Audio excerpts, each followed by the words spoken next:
Hello and welcome everyone to the last day of the OPL Promotion Tournament. My name is Julian Patriot Time Car. Joining me is Jake Spawn Tiberia as we have one more slot left for next year's OPL. As Sudden Fear going to be trying to hold their spot against Legacy Genesis. Yeah, and what a match this is going to be. You know, Legacy Genesis, probably the most hyped team coming into this tournament. And Sudden Fear, they had all kinds of issues throughout the regular season of the OPL. And they come into this tournament with 3 new players, and I think they might have to be a little bit worried. I would be too. Obviously, I believe it's highest placing challenger team versus lowest placing OPL team. So as far as the direct seeding matchup goes, it does favor the challenger team somewhat. But no OPL team has lost their spot back into the OPL yet. So if there was going to be a time, like you said, it could be this match. Yeah, it certainly looks to be the case. And, you know, when you look down Legacy's Genesis lineup, there are just so many players that have been around the scene for a very long time. Got their mid laner, Claire. He played in the OPL final. He did. In the support position, this time back in the mid lane. Then you got people like Impaired Edition.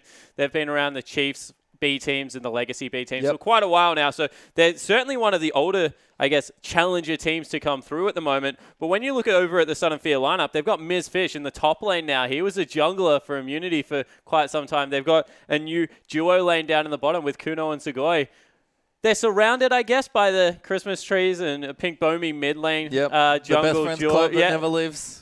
They'll be doing their usual thing, but a lot of pressure on the other guys to step up and see if they can carry this one through. Yeah, and there's been a pretty interesting thing that's been happening in this tournament is that a lot of the teams, either OPL or Challenger level teams, have been making quite a few changes. Legacy Genesis is kind of the only consistent team, really, because everyone realizes, like, all right, well, we've got to either make it into the OPL or hold our spot in the OPL. And so a lot of these teams have changed. There's lots of experienced talent, but lots of new talent as well. And everyone's trying to get that final roster in place because, like you've said, it's just one best of 5 for your spot in the OPL. Yeah, exactly right. And it's going to be a difficult match for both teams because, you know, Sudden Fear, I guess they've made the swaps now. They feel a little bit better. There's still confidence coming into this. But on the other side of the rift, Legacy Genesis have just so much pressure. They're a challenger team, and everyone expects them to play like an OPL team already because of how star-studded their lineup is. Spoke to Impaired before the game. He's nervous, so we'll see whether they're able to live up to that expectation, all of that hype, and do well. Yeah, and that expectation and experience could cost them here, but we are into the champion select for game number 1. Twisted Fate and Elise are both banned away from Sudden Fear as Lee Sin and Azir are Legacy Genesis choices. And this is just so funny. We said, who is the staple on the team? It's Chris. It's a Pink Bomi. Get rid of the Lee Sin. Get rid of the Azir. That's what they played all split log. Think that they've done a little bit of homework here, and on the other side of the rift, some generic bans coming out against Legacy. Yeah, I like the Twisted Fate ban. Claire, a very versatile player, but is also a strong Twisted Fate player. Elise has been seeing a decent amount of play, and Gangplank is taking over the rift. So I like all these bans, really, from Sudden Fear. Yeah, certainly agree. Can't really give Claire a poke champion, which Gangplank has turned into. You know, it was really good on the likes of Jace, on the likes of the AP Ezreal, so not surprised to see that taken away. Pac-Man, more of a tank player. As Ms. Fish hovers his Sejuani, he's probably not going to take it. He used to play it a lot, but he was a jungler. And like you said, he does have some OPL experience. Ms. Fish was almost the best sub ever in the OPL. He played, I think, lots of different roles last split, so does have a lot of experience, but is mainly a jungler and known for that Sejuani. Rek'Sai being an actual jungle ban, though, it's going to take that away from Bomi. And we'll see what Sudden Fear want to lock in. Lots of strong top laners especially still open. And let's talk about the Rek'Sai ban for a second, though, because that's what Bomi played. He played Lee Sin, Rek'Sai, and then like a sprinkling of Gragas. Like, I'm talking minimal Gragas games. You have on the other side of the rift, though, a really good jungle Echo player, really good Nidalee player in Impaired, so he doesn't really care. These bans don't really touch his champion pool that much. He also plays a fantastic Gragas himself, so they can just take that away now, and it really guts Bomi's champion pool, and we're saying that this is one of the players of Sudden Fear that needs to step up. I mean, he does certainly in clutch situations, but Legacy are not making it easy, as Braum has actually been the first pick up there for Sudden Fear, so Genesis are going to decide what they want, and it's very easy. Victor Kalista. And wow, that's 2 power picks. You know, we talk about how good Claire is, and I can't stress that enough. If there's a star player on the Legacy Genesis lineup, it really is their mid laner, Claire. He's just so damn good. And he is. When you give Addition something that's a control, Addition's a very smart player, actually. That's what he's credited for. And, you know, a lot of neutral objective control, a lot of wave management can come out of that Kalista in the early game. That's just going to play even further into his hands. Yep, makes sense there for Addition. And still a pick that, now that she's seeing less bans, is starting to pick up play again. Still very strong despite changes. So Kalista, certainly a mainstay of competitive play. But Sudden Fear, 20 seconds or so left now to decide on these next 2 picks. And it could be anything. They took Braum, probably one of the best first picks in almost any draft. they can kind of do what they want at this point. I wonder if that means that Kuno wants to play something like the Ashe, although now he's hovering Jinx just to give a little bit more utility and support in that bottom lane. We've seen Ashe into Kalista quite often. Wouldn't be surprised if that is the pickup, but Jinx a little bit more aggressive. Has some range there, but can get bullied a little bit in that lane. Yeah, don't want to find yourself out of position as Gragas Jinx actually are the pickups there for Sudden Fear. So you mentioned it from Bomi, not something he's necessarily known for, but he can still play the champion. Yeah, certainly can, and that's why I was surprised they didn't take it over on Legacy Genesis's lineup, just because Bomi really has only shown those 3 junglers. So if you get rid of the board, maybe make one of their carry players play something differently. Jinx Braum bottom lane is kind of weird for me. I wonder if they are looking to lane swap this one, Sudden Fear. We talk about it a lot, being able to throw curveballs at the challenger teams that maybe haven't seen lane swaps as much. They're very good at bullying and turret diving with those 2 champions, but not so good in a 2v2 lane. Yeah, we'll have to see exactly where they want to go. We've seen lots of different things actually over the course of the promotion tournament, but Alistar Echo keeping it nice and standard for Legacy Genesis this time around. Yeah, and we mentioned the fact that Impaired plays all these nuts champions. Echo, he plays at Runeglaive Rod of Ages, I believe, on this patch, although I wouldn't be surprised to see a Cinderhold come out, and he does a lot of damage with it. I think he pulled it out one of the games that he subbed in for Carbon in the OPL as well, so definitely a very good Echo player.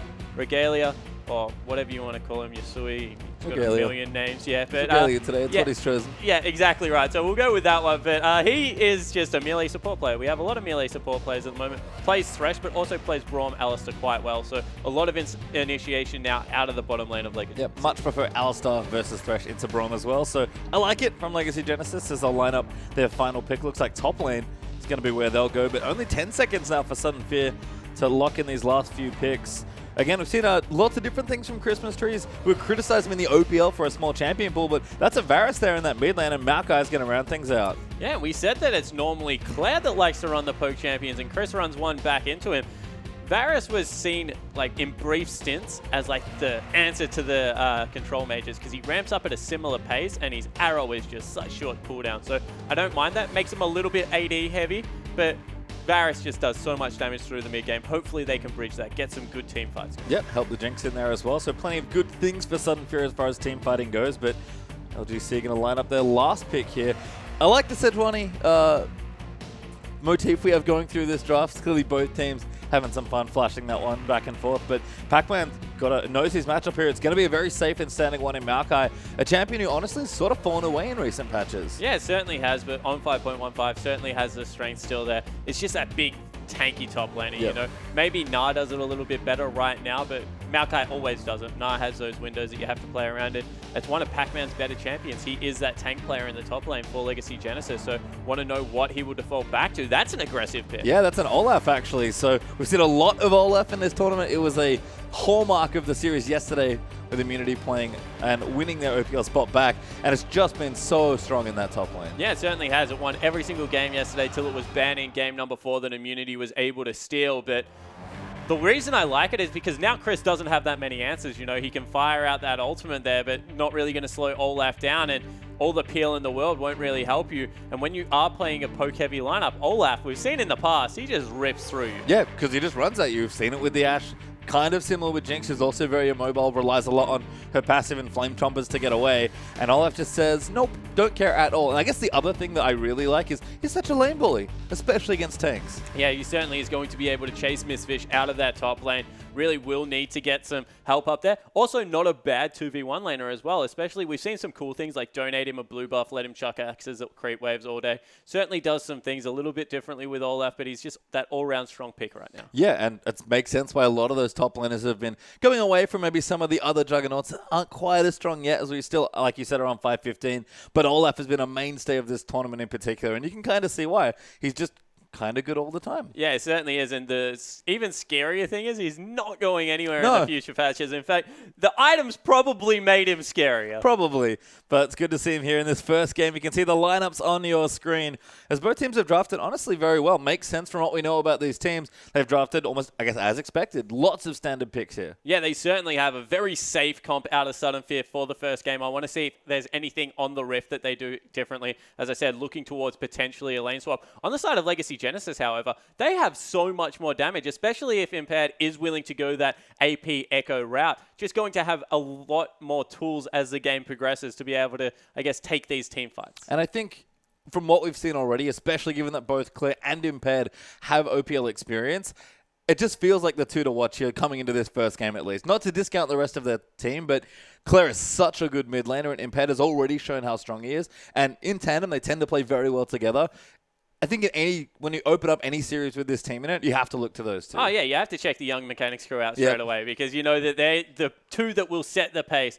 Addition, he can have a very good game. Pac-Man, as we said, he's more of that solid player, but expect him to be able to do some cool things around the Rift as well. I actually think Legacy Genesis down the line is probably one of the better challenger teams we've ever seen in Oceania. Like, when I talk to them to other people, I liken them to Cloud9 because you expect this team to come in and really shake things up. But what a lot of people don't remember is that Cloud9 failed to get into the LCS the first time around. Certainly did. There's definitely a chance for that to happen with this team. There is, and that's the thing. They've done so well.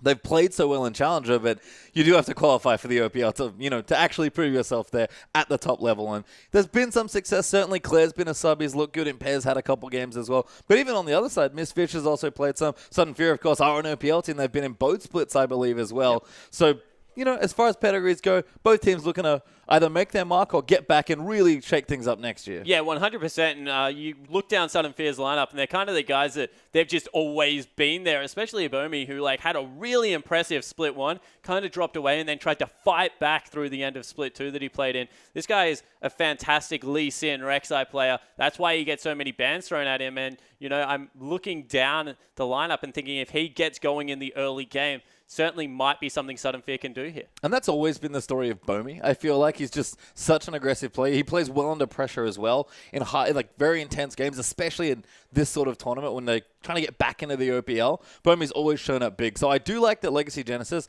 have recognized that and actually banned away a lot of his champions as well. 100% agree. If you look down the lineup, you've got to give Chris credit because he's a very good, consistent player. But Bomi's the X factor of Sudden Fear. He always has been. If he plays well, this team looks great. If he has mediocre performances, much like what happened in the summer split, just doesn't look as good for this team. It doesn't. And I guess how much you have to worry about a mid laner like Claire, who we've seen just bully people out, solo kill people. And even when he doesn't do that, he just applies so much pressure and is so consistent and so good across so many different champions that even if you're you're staying even, the CS isn't too bad, you think it's all going good, and then Claire just takes every mid-game team fight. 100% agree. And, the annoying thing about Claire is he's always picked scaling mid laners. He never picks anything that drops off, right? So throughout the entirety of the game, Jace is probably the one champion that he used to do that fell off a little bit, but he's just going to keep building up, keep getting stronger. We saw it with all the AP Ezreal picks. Now we're going to see it with the Victor as well. He's just unrelenting. He always absorbs all this CS, and even if he doesn't get the kills, that he can team fight very well. Yeah, and that's the thing. Claire was historically, and it's funny to talk about such a young player as being a veteran, but he has played in Oceania for so long that's just it. He used to be an assassin player. He was the Fizz, Riven, Zed guy that would just crush you in lane, and that's how he would snowball his team games. So it's nice to see Claire, A, back in the scene, B, looking to get back into the OPL, and C, branching out more and playing more of the standard control mages. Yeah, I miss the Riven. I'm not going to lie. Zed will come back eventually, but his Riven's just so really good. So, yeah, hopefully we get an exciting game, maybe something like Echo in the mid lane even, because he is still a good assassin player. But as you said, he's added that feather to the cap that he can play other things. He can play poke, he can play control. So definitely one of those players that, people forget he's so young because he's been around for so long, but he has continued to evolve. Yeah, and look, everyone picks Victor when it's open because it's very consistent and very safe, but who knows what will happen as we move through our best of 5. We are into game 1 now, out onto the Rift, as Sudden Fear are looking to hold their spot, make their way back into the OPL for next year. Impaired starting with that W, going to try and get some vision, and might have just missed Bomi, I think, not too sure. It was pinged out, so assumed that it was seen. As we see a couple of saplings being thrown into the top lane. Standard 5-point defense out of both teams. And that probably suits the Legacy lineup. We talk about how good they are mechanically. The Young Mechanics crew probably don't want to run standard lanes too many times into this team. No, and for how impressive they've been all throughout Challenger, Legacy Genesis, it's felt like inexperience has hurt them quite a lot. Again, we talk about having young players, despite the experience that players like Claire and players like Impaired do have. Even considering their lineup as a whole, despite how long some of them have been playing, they are still a very young team. And with that, doesn't come as much professional experience, doesn't come as much captaincy or veteranship. And, they can make some kooky calls that a more seasoned team, maybe like their brother team, Legacy, would not be making. Yeah, 100% agree there. And that's why the partnership was just always going to be in heaven, because Legacy has been known, the parent team I'm talking about, for their fantastic late game shot calling through people like Ejim, who's now at the Chiefs, and of course Carbon, their jungler. So any experience Legacy Genesis can take away from that will be good for them. Well, you can see Miss Fish and Bomi over on their blue buff. Going to start that one up, and Pac-Man and Impaired doing the Krugs. First one is actually going to go to Pac-Man. He's going to get quite a lot of experience there. And we do have a lane swap, actually. Kuno was in the mid lane on that Jinx, but he swapped up to the top now. Sigoi is trying to be annoying here on the red buff. Yeah, Pac-Man and Impaired staying on the weak side of the map to try and take this buff. As you said, Pac-Man got full experience, so he should be able to chunk this out, but you see Sigoi actually just annoying them a lot. Yeah, trying to keep it up. Now the buff steal could maybe come out. They got to be careful. Bomi! Oh, he flashed in. I believe he stole it. Now Miss Finch is coming up as well. Sigoi getting low as Pac-Man's going to get stunned up here. And level 2 Olaf can't do anything. Maokai with first blood. And we were talking about the shot calling. They got greedy. They knew it was the weak side of the lane and that Bomi was on his way. Probably didn't expect him to flash over the wall to steal that red buff. But in the end, it gets him first blood, gets Bomi another camp. And the fast push is on in the top lane. And Imped's level 1. That cost Legacy Genesis so much. Because they're going to use that Jinx minigun and just tear through this turret. You can see 4 people now trying to shove out the top turret. Yeah, and we mentioned the fact that any lane swap in this game will probably be in the Sudden Fear favor. Not only because they got the Jinx and the Braum who just performed so well in that capacity, but because you just don't want to run head-to-head into this Legacy Genesis team. And they've been able to make it work so far. Yeah, one of the nice things, though, is that mid lane that we just saw. Varus first pick, there should be pretty much a lot of farming more than anything else, and that does favor Claire. More than happy to take a 1v1. You have to think Pac-Man, though, roaming around the middle. A very creative level 2 gank on Olaf here in the mid lane, but actually doesn't commit to it. Yeah, backs away. He knows that the Christmas tree is playing towards the top side of his lane. Top lane successfully taken turret, and the wave's going to bounce back, so everything right now coming up Sudden Fear. Yeah, looking good here as Addition's trying to get damage onto this turret. Regalia actually roaming up towards that red buff. Going to try and take it away, I think. No, they actually are going to give it to Pac-Man, who's just straight up counter jungling at this point. And Impad is still level 2. He's struggling as he's taken out that Scuttle Crab, and Sigoi, he has spotted them. Yeah, so Sigoi just goes up, gets a bit of vision on that side of the map. They go back and get an Avarice Blade on their Jinx. I know you love that bank and build a lot, Pastry Time. Usually don't see it this early, but I can understand given the early gold. Yeah, it certainly can. You'll have to see whether it continues to work out in their favor. If it turns into a farm fest, you completely understand why Kuno wants to commit to that one in the bottom lane.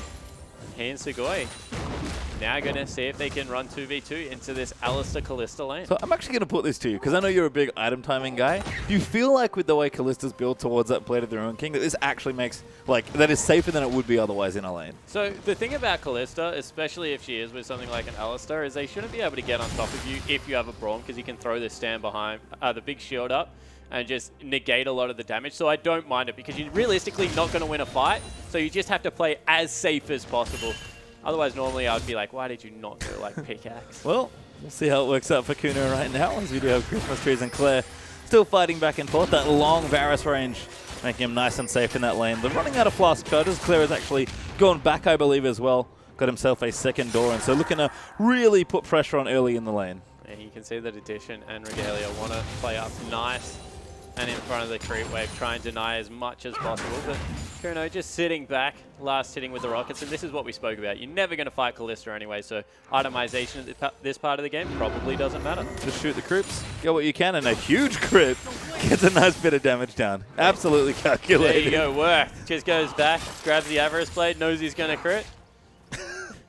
That is the thing about Jinx and crit, though, is that kind of like Yasuo, you get a lot more out of that stat just because rockets do more damage when you crit with them. Yeah, that's why we so love if you're gonna roll on IE as dice, a one-item spike. You know, you have the minigun, then you go over into the big AoE crits, and sometimes you get lucky in the early team fights, and certainly looks like Kuno, if nothing else, has got a lucky charm. Certainly does. Got the RNG working in his favor so far, so we'll see how the lane develops. Regalia in addition, still trying to push things out, but Vampiric Scepter, Kalista, not going to be doing too much damage here as I'll get more experience here. Looking across the other sections of the map now, Double Dorans through for Maokai. Single Doran's Blade actually for Pac-Man, plus those boots. But he's having a fine time right now and should be more than happy back in the 1v1 now. Yeah, but the lane is so overextended. He's still not level 6. Nice poke comes out of Chris in the mid lane. That he needs to be careful of this Gragas because you know how Bomi plays. He wants to be up and in your face, and that just looks like a wide open lane right now to gank. Certainly does, and Pac-Man's not doing a massive shove to try and get the lane back to slightly closer. He's going to hold it where he can, as these teams are sort of back to farming duty at this point.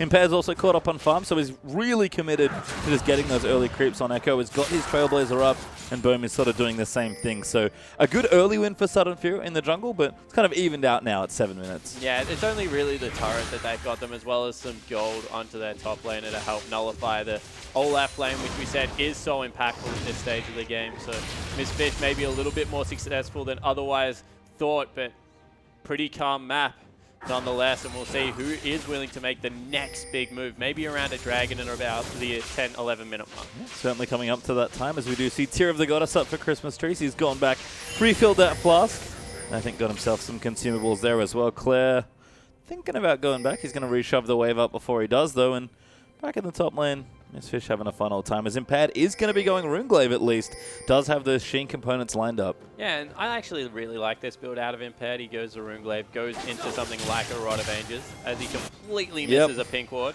I think I saw a ping. Actually, that might be a Sudden Fear ping, so they know he's on that red buff. Could be going back for it. They're on their way. The whole team. That is an awkward time to miss a pink ward. And Impaired, he's going to know soon. He does have his smite. He might be able to get it and get away. He's going to smite it away, but now the rest of them come in. The flash out from Bomi. Impaired, he's forced to flash away. Good dash and time winder, though, and it will keep him just safe enough. And all of a sudden, Claire is here as well. They could potentially look at it. And they see the mistake. Yeah, they find the pink ward eventually. Midwave had been shoved up. You know, Chris has already had his blue buff donated over to him, so this is very dangerous for Legacy Genesis to fight if they want to. But bottom lane still very heavily in their favor. Yeah, Addition actually up about 13 CS, so looking good so far. Still holding a spear. He bought an extra one. Silly Callistas. I hate when they do that.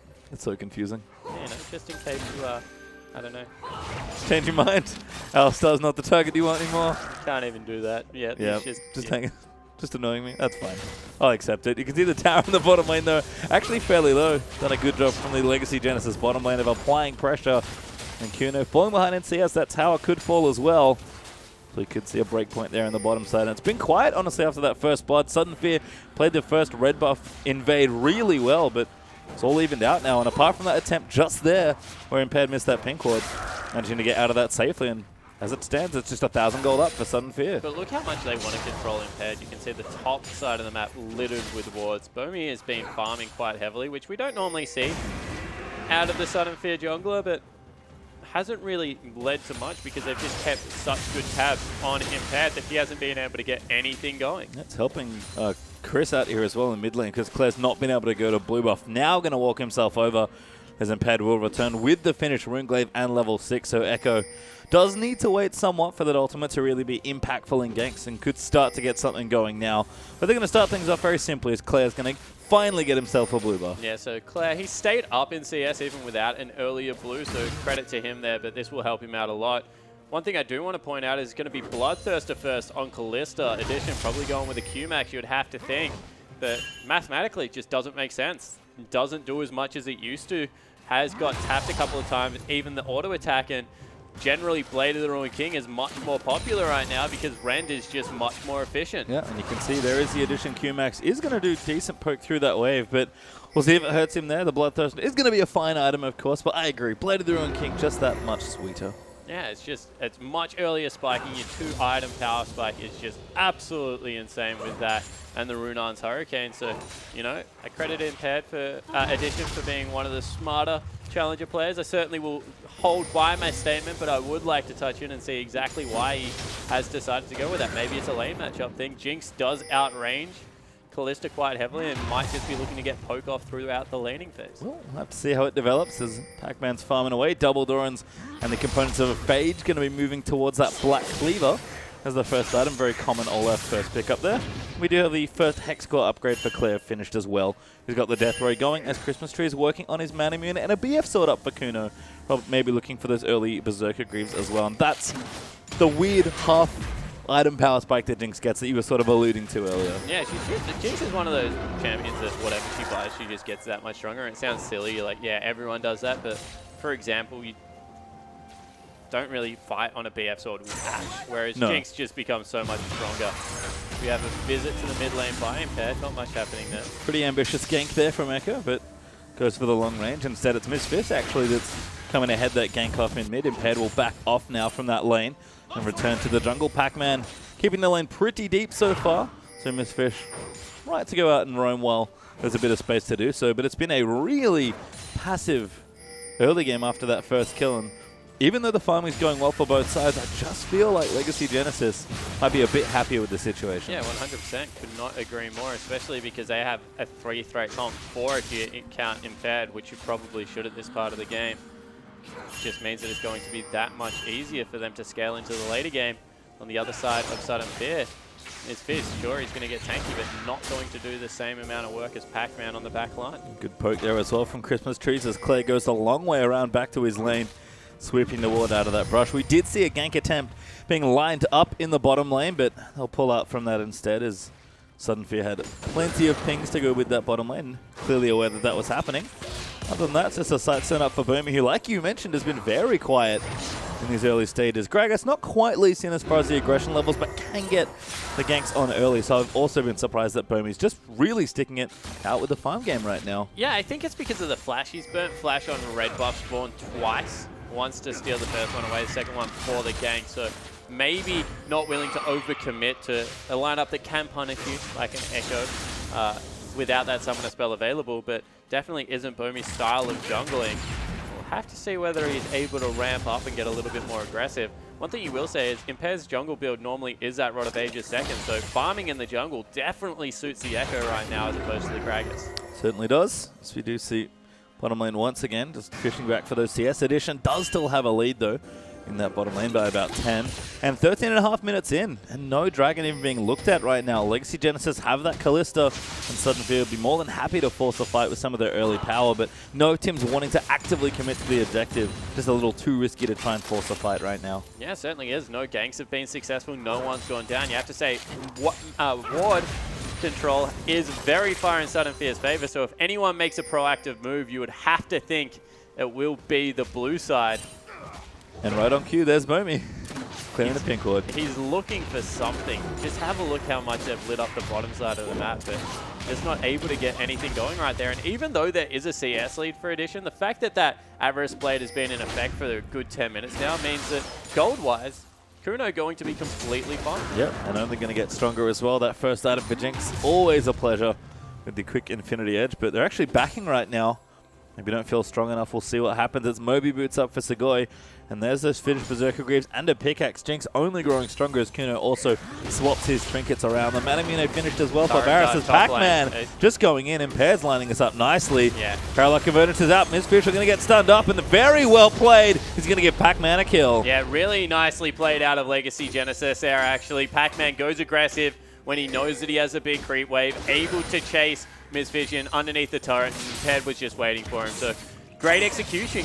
Nets Legacy Genesis their first kill. And that's, I guess, the great thing about Olaf is that you look at a tank like Maokai, look at he's got his Catalyst, I think, at the time with 2 Dorans, and you're like, I'm never killing this guy. Well, Olaf, thankfully, always going to have the damage. As Sudden Fear do respond appropriately and take the first dragon. Yeah, so they're going to swap a turret for the dragon, but that will mean that Genesis get their first gold advantage. And after being 1,200 gold down at the start of the game, pretty much from minute 3, this is huge news. Certainly is. They've swung it back around now as blue buff does actually get picked up by Christmas Trees. So a nice steal away from Claire, but he was just fine before. Didn't have it for most of the early lane, so I'm sure Claire will be just fine with his 20 CS lead. And Addition returns with the finished Bloodthirster, but no Berserker Greaves. Have to still be careful around Kuno's Jinx with that long-range rock. It's now level 8 as well, getting very close to the max range on the Q. Yeah, certainly is. You know, Kuno looking even more aggressive in the lane now. Happy to play nice and far up as Chris misses that arrow. This is going to be one of those lanes that Claire has to be careful in now. Even though he is so far ahead, blue buff just gives Varus so much. Yeah, we saw this yesterday with the immunity matchup actually against Imperium, where as soon as that Varus Q hits, you land a nice ulti or a snare, you have so much follow-up CC and damage that if someone's there to help you like the Gragas jungle, people will die quickly, as Impaired has found himself in the bottom lane. Yeah, and you saw that addition. We said that he maybe will use the Bloodthirster more for poke. Was able to land the Q. Kuno had to straight away burn a couple of potions to get his health back up because certainly is hurting at this stage of the game. His head snuck into the bottom lane, bro. Yeah, there are 2 pink wards committed to this gank as well, so Legacy Genesis are really all in as far as pulling this off. The tower's quite low as well, so a dive is not out of the question. Segoy, he's going to start things up, but Impaired, he wants Kuno. Regalia's going to go straight in for it, but Bomy's here as well. The ulti's out, Impaired's forced to shift out of the way as Pac-Man does put down and take out Kuno. Fate's Call has been popped. They're going to get the knock up there as Miss Fish now trying to get away, but the damage is good. Addition needs one more auto. Will find it now. Varus down here as well. Legacy Genesis still chasing. Ults out. The flash will just miss there. The Parallel Convergence is out. Impaired's trying to find the slow. He does get the stun just on the end. Now going to keep chasing. Will pick up the kill, and the damage is done. Bomi will die now as well. Segoy, the next target to get chased down, but that's 4 kills for Legacy Genesis. And that was a 5v4. Claire didn't even shift from the mid lane. Just sat there, 8-2 creep waves and the turret, and everything went wrong there for Sudden Fear. Certainly did, and Legacy Genesis reaped the rewards of a very well-played engage. Bomi was there in time. The teleports were burnt for top lane, but the execution and the setup so well done by Legacy. It certainly was. Let's take another look at it here. So it's actually Segoy who goes super aggressive, gets addition, but Impaired just deletes Kuno. And then one thing you have to remember as he comes back out is that he has that huge reset. You can see that he has enough health to go again. Regalia, with the ultimate running, was able to tank up so much. An addition, all that sustained. Now I understand why you went for it, was just able to put out so much consistent damage. And this nice stun right towards the end. Very well played here. It's just everyone's in there. And by the time Sudden Fear finished, they realize it's too late. Yeah, 100%. They just kept committing their Sudden Fear. Maybe even to a fold in the end because they just weren't going to get anything back. And now all of a sudden, they're 30 CS behind in mid and top. Jungle is starting to very much ramp up on Impaired's side. This was someone that was level 2. Yep. Trying to take his second buff for the game after the first had been stolen away. And it just looks like they've climbed back on top. 5,000 gold, nearly the lead at only 18 minutes in. Yeah, nice strong lead here for Legacy Genesis. They did take the red buff as well, although Christmas Trees did just get his blues. Pac-Man looking to contest for something. Finds Braum and Gragas, and the Scuttle Crab doesn't get it. Pops his ulti, actually, as the rest of Sudden Fear are coming in. The damage isn't bad. Gravity Field's out. Ultimate's going to get used. Great cast there. Knocks him back in off the end of Ragnarok, and he will go down. Kuno's going to get that kills Regalia. Now the next target, ulti out from Varus as the Chain of Corruption locks up Alistar. Bomi going to keep running in. Miss Fish going to tie him up for the next kill. And well played by Sudden Fear. Yeah, great layering of CC there. Means that Sudden Fear actually get 2 kills for nothing. Now trying to pressure in this mid lane turret. No blue buff on Claire. Means that they probably will be able to get this one done. In addition, trying to get work done in the bottom lane. Yeah, he's got a decent amount of attack speed, but Sudden Fear are going to crash down this mid lane turret. Christmas Trees with that blue going to fire away with that poke. Claire's going to be forced back. Addition still working on that bottom lane turret, I believe. And Impaired's going to try and cancel those backs. The tower's still up as far as I can tell. And in fact, Miss Fish might be in trouble. But there's 2 people behind Addition here. He's just going all in. He wants to go in, but he's dead. Yeah, he has to go. He's actually going to just donate 1 kill. He was already dead, but he should not have been there. Yeah, that's just one of those times where no one back. They just all walked from mid lane. You should be able to figure out how long that's going to take and get a recall in there somewhere. Instead, gets a little bit greedy and falls down in the bottom lane. This means that Sudden Fear able to fight back, close the gap back down to about 2,000 gold and get some things back in their favor. And that's a huge deal for Sudden Fear, who not only closed the gap, but are starting to get some of their stronger items out as well. Last Whisper completed for Varus. 2 items up now for Kuno's Jinx as well. Is that the Avarice Blade working that investment all game long. And even Bomi got that Aegis ready to go. That Dragon's up in 35 seconds, and Sudden Fear are going to be more than happy to fight Legacy Genesis. And we'll have to see whether this time they're able to make it work. I like the fact that you mentioned the AD carry because he right now, Kuno, is in a huge power spike. Addition still hasn't got his second and they're going in. Yeah, Regalia now caught out, forced to flash out of the way. No ulti just yet for Alistar. Only now comes back off cooldown. Sudden Fear going to keep pressuring. They don't have the Scuttle Crab. Legacy done a good job to clear that out first. But they've got a tower they can get onto. Dragon's not up quite yet. Sudden Fear grouped already, ready for this fight. Yeah, and they should be able to actually get in on top of this turret. Don't want to fight in that area because of the stun that will come out of Impaired, but looking for something.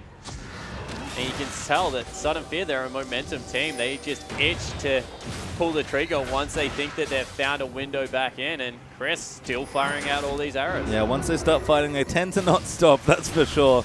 There's the poke of Varus. Going to try and keep them low around the objective. Got good ultimates as well, so one Varus ult can mean a Gragas ulti into the Braum ult, and that's going to be a kill. Impaired's looking for Kuno. Goes in very deep there. Finds Christmas Trees actually. Now going to force the ulti out there into position. Kuno getting chunked out by Pac-Man as Regalia's going to run in off the side as well. They're going to keep running it down. Pac-Man's going to get the first kill as Mitch misses now low. Pac-Man off to the side as well. Barely misses getting sniped as Addition takes out Maokai. Now Segoy getting chased down as Regalia's thrown in with the Fates Call. He's going to find the double knockout. They'll keep running in. Segoy puts up the Unbreakable, but it's not quite enough. Addition going to claim the third kill for Legacy Genesis. Yeah, so a 3-0. Genesis come up absolutely massive on the back end of that team fight.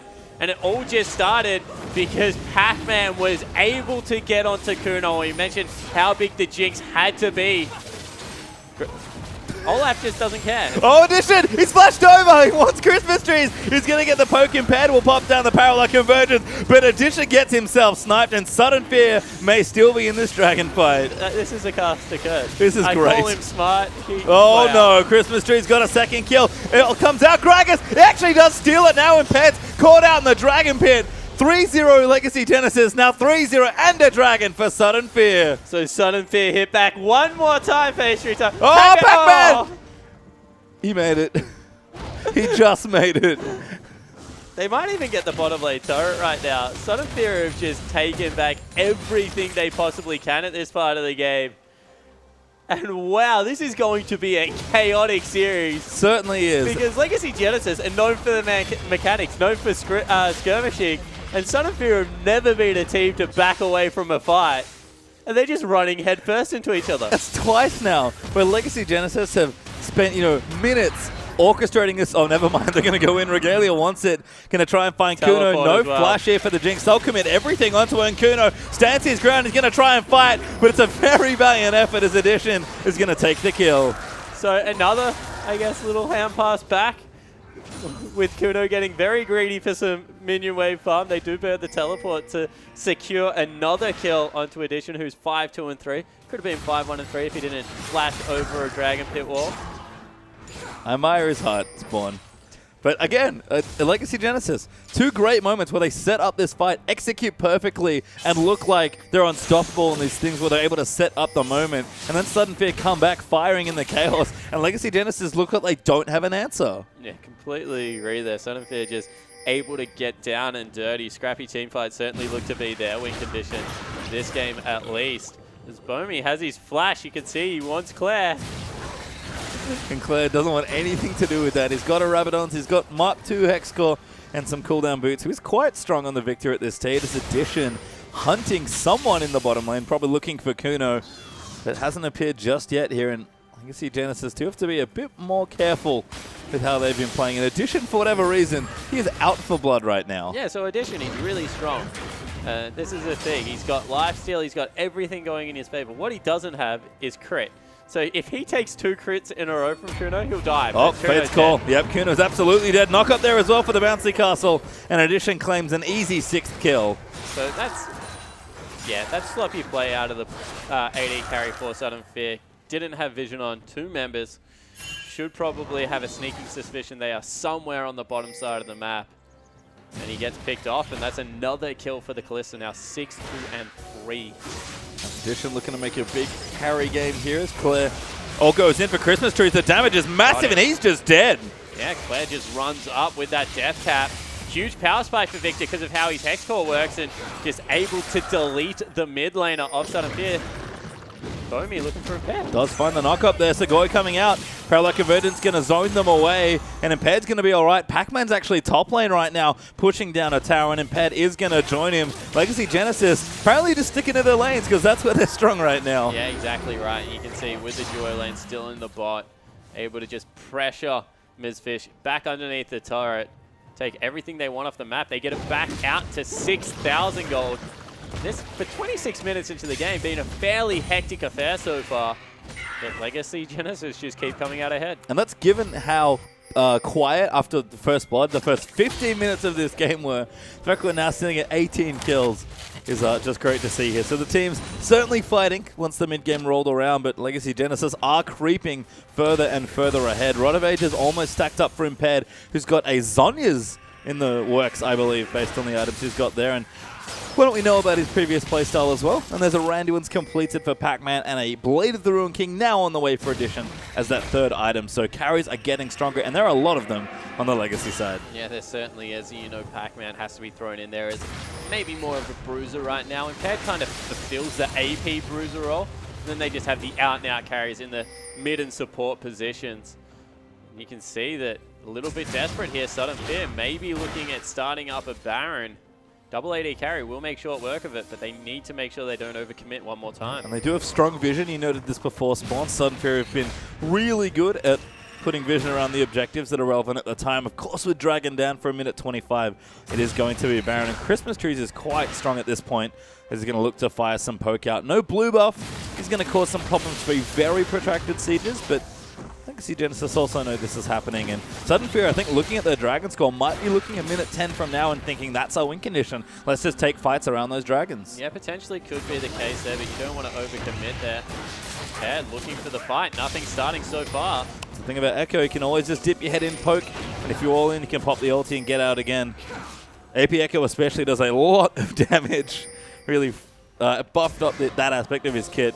Tank Echo used to do a lot of damage, not so much anymore. So it makes sense that Impaired, who always had a preference for this style being an elite player, is going for more of this AP build again. I completely agree with that, as maybe Claire caught out here. Oh, that's bad news. Fish going to flash forward. Claire's going to use his ghost. Grotefield's going to cut one off as Regalia's also found the flank. Huge Chaos Storm's going to blow up the Maokai as Barris throws his ulti into the mix. Addition is going to get the next kill. That's his 7th as Fate Score's been popped. Legacy Genesis trying to chase for more. They will not find it, but they do get 2 kills. Imped is so low, still has the ultimate available. That was a huge miscommunication. As soon as they went into the choke, you could see that no one else wanted to continue but Mizfish. In the end, Bomi flashes forward as well. That will cost them a lot. Pac-Man looking, he's got his ulti, gets a flash out from an undertow. And Claire, Regalia, and Pac-Man are going to shove out the tier 2 as Callista is comfortably soloing Dragons. So Addition able to grab that one for himself. Mentioned the fact that now he has the 2.5 items, double lifesteal, going to be very durable. That's a couple of spears in there as well. Can probably pull the trigger. A little more weights, there you go. There was definitely more than 100 damage worth of spears in that one. True. But does get it with Imped in the top lane. One of the nice benefits of getting to play a carry like Callista. And Imped going to clean out a big chunk of farm. With that, Zonya's almost completed. You thought he was aggressive earlier spawn. As Sudden Fear are going to do only something Sudden Fear can do, run straight to Baron. Yeah, and I completely agree with the call right now. They're fallen 9,000 gold behind. Why not go for it? Imped's looking slow. He doesn't have smite actually. He's going to run in, needs to line his face up. Wells going to dive in for it, trying to line it up. Oh my god, he stole it, and Imped, he ultis out to safety. No, he doesn't quite clear the gap, but Pac-Man's run in. Imped's going to keep going forward. He's dodging poke left, right, and center. He's trying not to get taken out. The ulti from Greg is going to make it a problem as the W shield might be there. Imped still alive, does die to Bomi, and the rest of Sudden Fear now going to fire out onto Regalia. Claire going to move out as Fate Score pulls out the support to safety. Claire, though, going to get jumped on. Huge knock-up, though. Get a one more back out. Get a huge amount of kills, but Addition, the only one left alone now, as he's going to get taken out. And Impad lines up a huge steal, and that was insane. So a massive steal comes across here. Pac-Man teleports back in. Doesn't have ulti. He needs to be careful. Certainly does here, but pretty tanky on the Olaf, lands the first axe onto Christmas Trees. Ulti, they should just turn around and kill it. Well, there's like no way he can kill double AD carry at this stage of the game. I think Pac-Man knows it too. Just trying to scare them, waiting for that cooldown, dodges out the zap, but Ultimate's not coming up soon enough. And what a hectic Baron fight spawn. Yeah, that was all over the shop there. Let's take another look at it. So Impaired flashes in, able to get the smite down for Baron. Ult gets a health reset, but nothing else. But Addition, bottom lane, you know, not there yet for the Alistar, and everyone just continues the fight.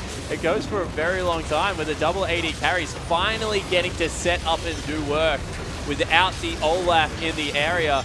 And this is where it looked like it turned for Legacy. Triple man knock up twice. But the damage that came out of Kuno on the back end was just too much. It was, and we've seen the Jinx now get really powered up. The Zeke's Harbinger and the 3 items, I think 2.5 at the time, but now very strong is this Jinx. Have to respect the power of these AD carries out of Sudden Fear, especially that Jinx. The ulti out from Gragas isn't quite going to get in the red buff. It is Impaired that steals that away. And Legacy Genesis find themselves with an absolutely massive gold lead. Yeah, they certainly do, but there still is definitely room to fight right now for the Sudden Fear lineup. They're going to try and hold off this siege even on a tier 2. That's a little bit dangerous. Teleport not available for their big tanky top laner, but they managed to get rid of the creeps. Yep, plenty of wave clear and poke out there between the AD carries, so relatively safe to clear that as Legacy Genesis are going to go in again. The tower here not that healthy for Sudden Fear, so... Yeah, they just need to give it up. Even Claire's heading down now. They will finally back away. Gonna miss the initiation. Impaired threatens them off the tower with parallel convergence. But the trap's starting to get close. That gold lead well and truly more than 10,000 gold up now. And it's just a matter of, from this point, with no major buffs up, what do Legacy Genesis do? Yeah, exactly right. You can see that Mizfish has started a slow push in that top lane. It's going to crash against the turret, so they want to go take care of that. But for the Baron buff, they only really got one turret, so definitely a win at this stage of the game for Sudden Fear. Legacy Genesis, as we said, they complete control. 100% in the driver's seat right now, but we just feel with this Jinx continuing to ramp up, especially with the Zeke's Harbinger on the field, that if Kuno ever gets unleashed in this game, they can still take the fight. Yeah, and I think it's just don't make mistakes, Legacy Genesis. We've seen some beautiful setups, some great team fights, and then the opposite, where they've just come unprepared, they've stayed too long, and Sudden Fear have made them pay for it. Legacy Genesis said themselves, they are a bit nervous, they are inexperienced, despite their success in the Challenger scene.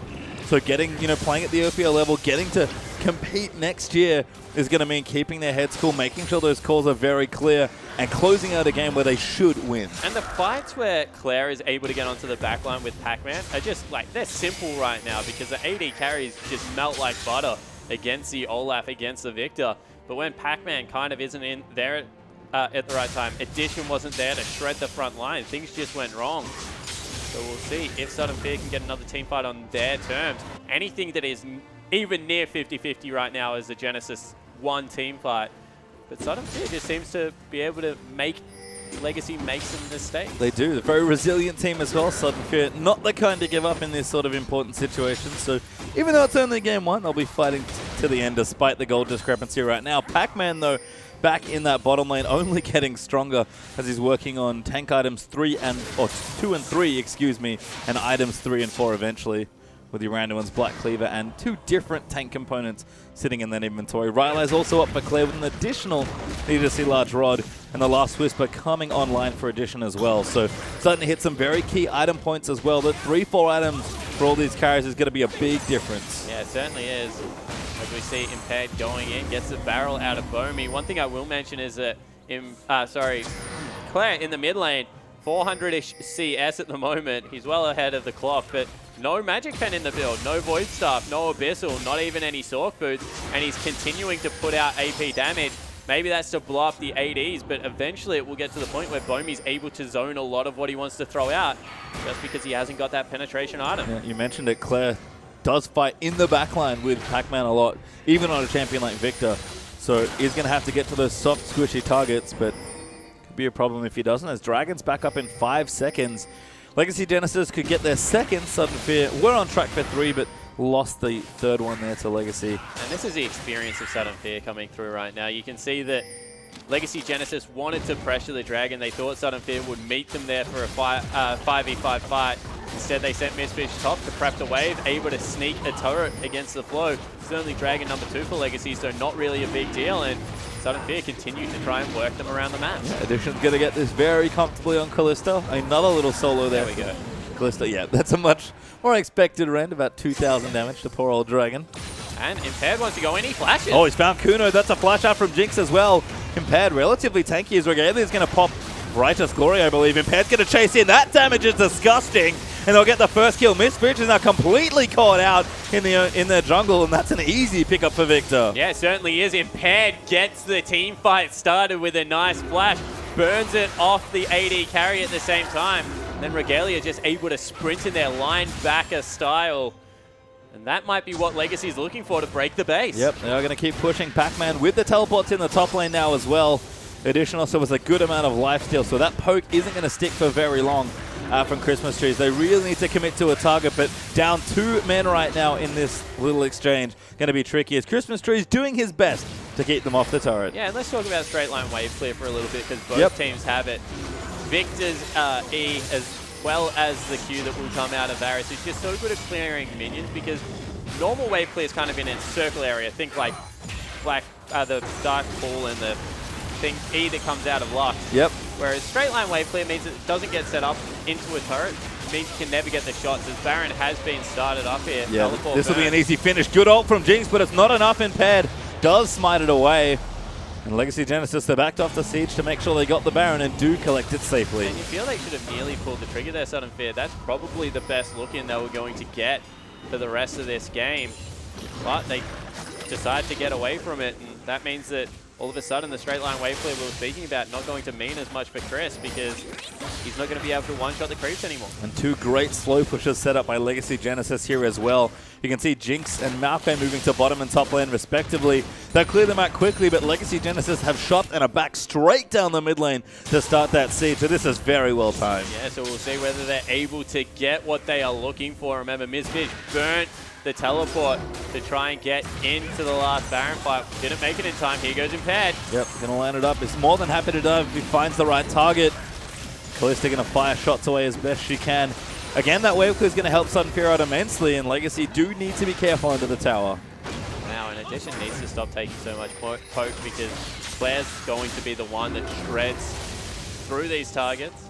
Alistair going to do a lot of good work to help the protracted siege here out of Legacy Genesis, and Pad wants to go over. Yeah, moving bottom, actually going to slow them down as they transition between lanes. Now going to try a different turret. Middle lane wasn't really working out for them, and Impaired takes a huge chunk of damage. Kuno is up, ready to go.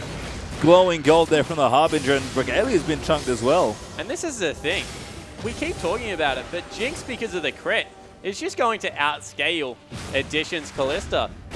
Addition's had his moment in the sun, right? He was really strong at 2 and 3 items, but now that Kuno's going towards 4, going towards 5 offensive items, that means that the Jinx is just going to have 100% crit uptime and going to completely shred the entire lineup because of those AoE rockets. And with the Baron buff, sorry, despite the Baron buff, I guess, Legacy Genesis still cannot break the base. They don't have Baron for very much longer.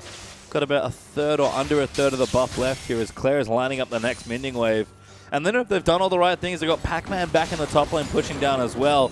But they do need to actually break the base with this Baron buff. Yeah, and right now, this is a really smart move. It actually means that Sudden Fear need to pull the trigger. They are going in. Bomi's going to try and line it up. Regalia is going to tank it all out, though. The ult out from Gragas doesn't do quite enough. And Impaired, huge amount of damage on the Chaos Storm there as well. Regalia are actually going to pick up Mistfish. Bomi, now the next target is Impaired, is jumping on Christmas trees and shredding him to pieces. A huge amount of kills. Impaired gets himself out. Pac-Man's going to chase out the last kill. And that's going to be the ace, and that should be game. Yeah, so in the end, Legacy Genesis just too strong. Commit to the dive that we had been waiting for. They'll take game 1 in 40 minutes, but Sudden Fear is certainly showing life. They did. Fighting like they always do, but can't quite claim this one. Legacy will blow up the Nexus and get themselves one game closer to a first time in the OPL for a lot of these players in some way. And I have to say, I agree. Sudden Fear playing very well, and Legacy, their execution was as beautiful at times as it was, I don't even know what others, because they played a very polarizing game 1. Yeah, they certainly did, and you know, we questioned the shot calling before the game. Let's continue to question it because they stuck top side of the map, even though they knew it was the weak side. Able to get the red buff stolen away. In the bottom lane, they overcommitted again. There's a couple of little mistakes there that definitely can be taken advantage of. Well, we'll see if it does. They do take advantage of it in game 2 to Sudden Fear. We are going to go to a quick break, and when we return, game number 2 between Sudden Fear and Legacy Genesis.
And welcome back, everyone, to the OPL Promotion Tournament. My name is Julian Pastry Timecar. Back with me is Jake Spawn Siberian, Legacy Genesis. After a very up and down game, do claim the first one over Sudden Fear.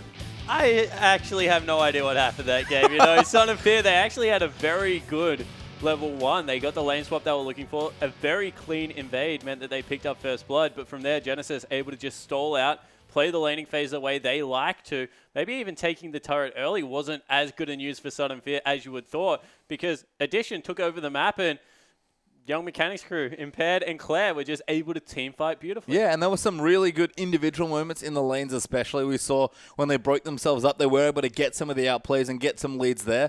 But I agree, it was just strong skirmishing and team fighting. When they set up for fights well, especially with Echo, really, I assume, dictating both in and out of game what was going to happen. And then execution was always there.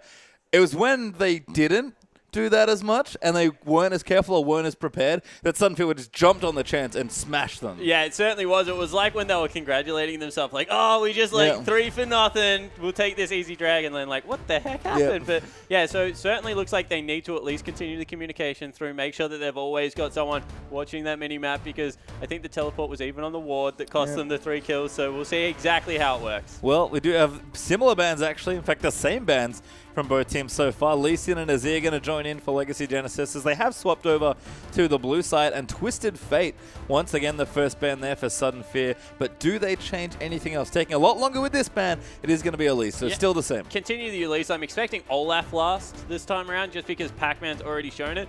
And if Miss Fish wants to play tanks, Olaf just is completely going to destroy that every single time. And we've seen it, as you said, be a very big factor in last night's series.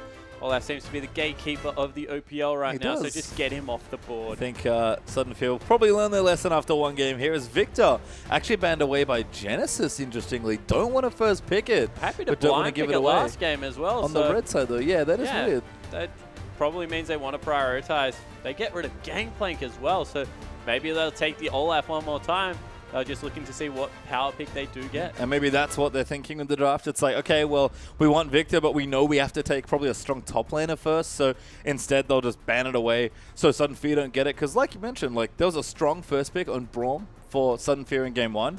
But they took Victor and Kalista as their first 2 picks in last time, and they're huge power picks. Yeah, it certainly is. We'll see if they stay with the Kalista this time for Addition. Normally see Kalistas prioritized. If your AD carry can play it, certainly did have a good laning phase. Q-Max, Bloodthirster. Addition, check in with me while you go that build, but it worked. Certainly did. Got the Blade of the Ruined King eventually down the line. There's 15 seconds left for this first pick. Legacy Genesis taking their time. Addition's like, get me Kalista. He's like, I'm first pick. I'm taking my lane.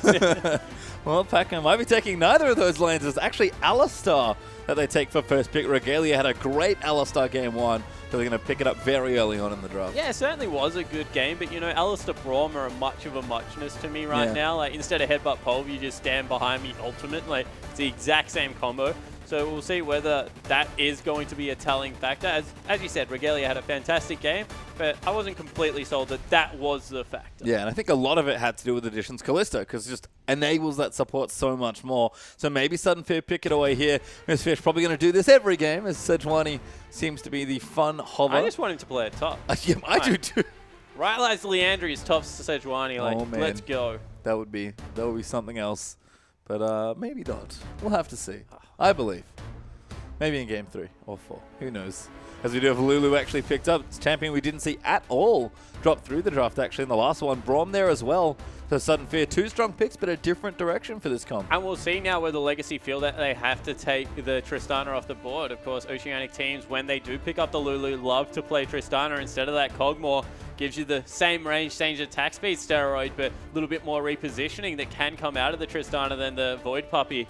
And it's just been something that, you know, Oceanic teams have spoken about for a very long time and don't really like to play against either.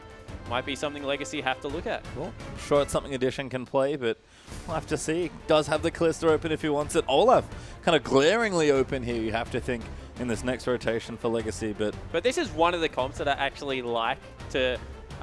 for Sudden Fear, if there is an Olaf on the board, because he's going to run at the AD carry, and especially if they pick up another utility mage, something like an Orianna, he's just never going to die, and Olaf is just not going to be able to fulfill his job. The only other reason Addition might not look at the Kalista this time around is because Tristana beats Kalista in lane generally. Auto-attack trades go in Tristana's favor. Well, I found the Sejuani for you, Spawn. That is an Echo, actually, which I guess is a flex. Claire can play it as well, I believe. But Sejuani's going somewhere in this game. And it's on the other side, the side we didn't expect, I guess. Sudden Fear not going to be the first team to take Sejuani in this series. It is, in fact, Legacy Genesis. And Claire hasn't swapped his Summoner spells over, by the way. So you expect him to want to play a Control Mage because he still has the Ghost and the Flash. It's not what you take when you play Echo, surprisingly, phase 3 times. So maybe I will get my wish of the top lane Sejuani. Maybe Claire's got something really juicy cooked up. Regardless, we'll have to see. Someone did play mid Sejuani. Don't do this to me. Oh. That was a disconnect. Damn it. We're going to have a quick remake of the lobby, but unfortunately the Sejuani was not the pick. There was a streamer that played Sejuani. It was something piggy. Someone tweet that at me because, yeah, it was hilarious to watch. It was full AP Sejuani mid. And Proly. He used to be a big proponent. He said that it beat Zed. He was like, that is my pick. Zed and Yasuo. He was like, you play those two champions, I'm going to Sejuani you. Don't know. Probably is also the same guy that played Annie in a scrim against Yasuo the day before an important tournament and then pulled it out in the same matchup and managed to win.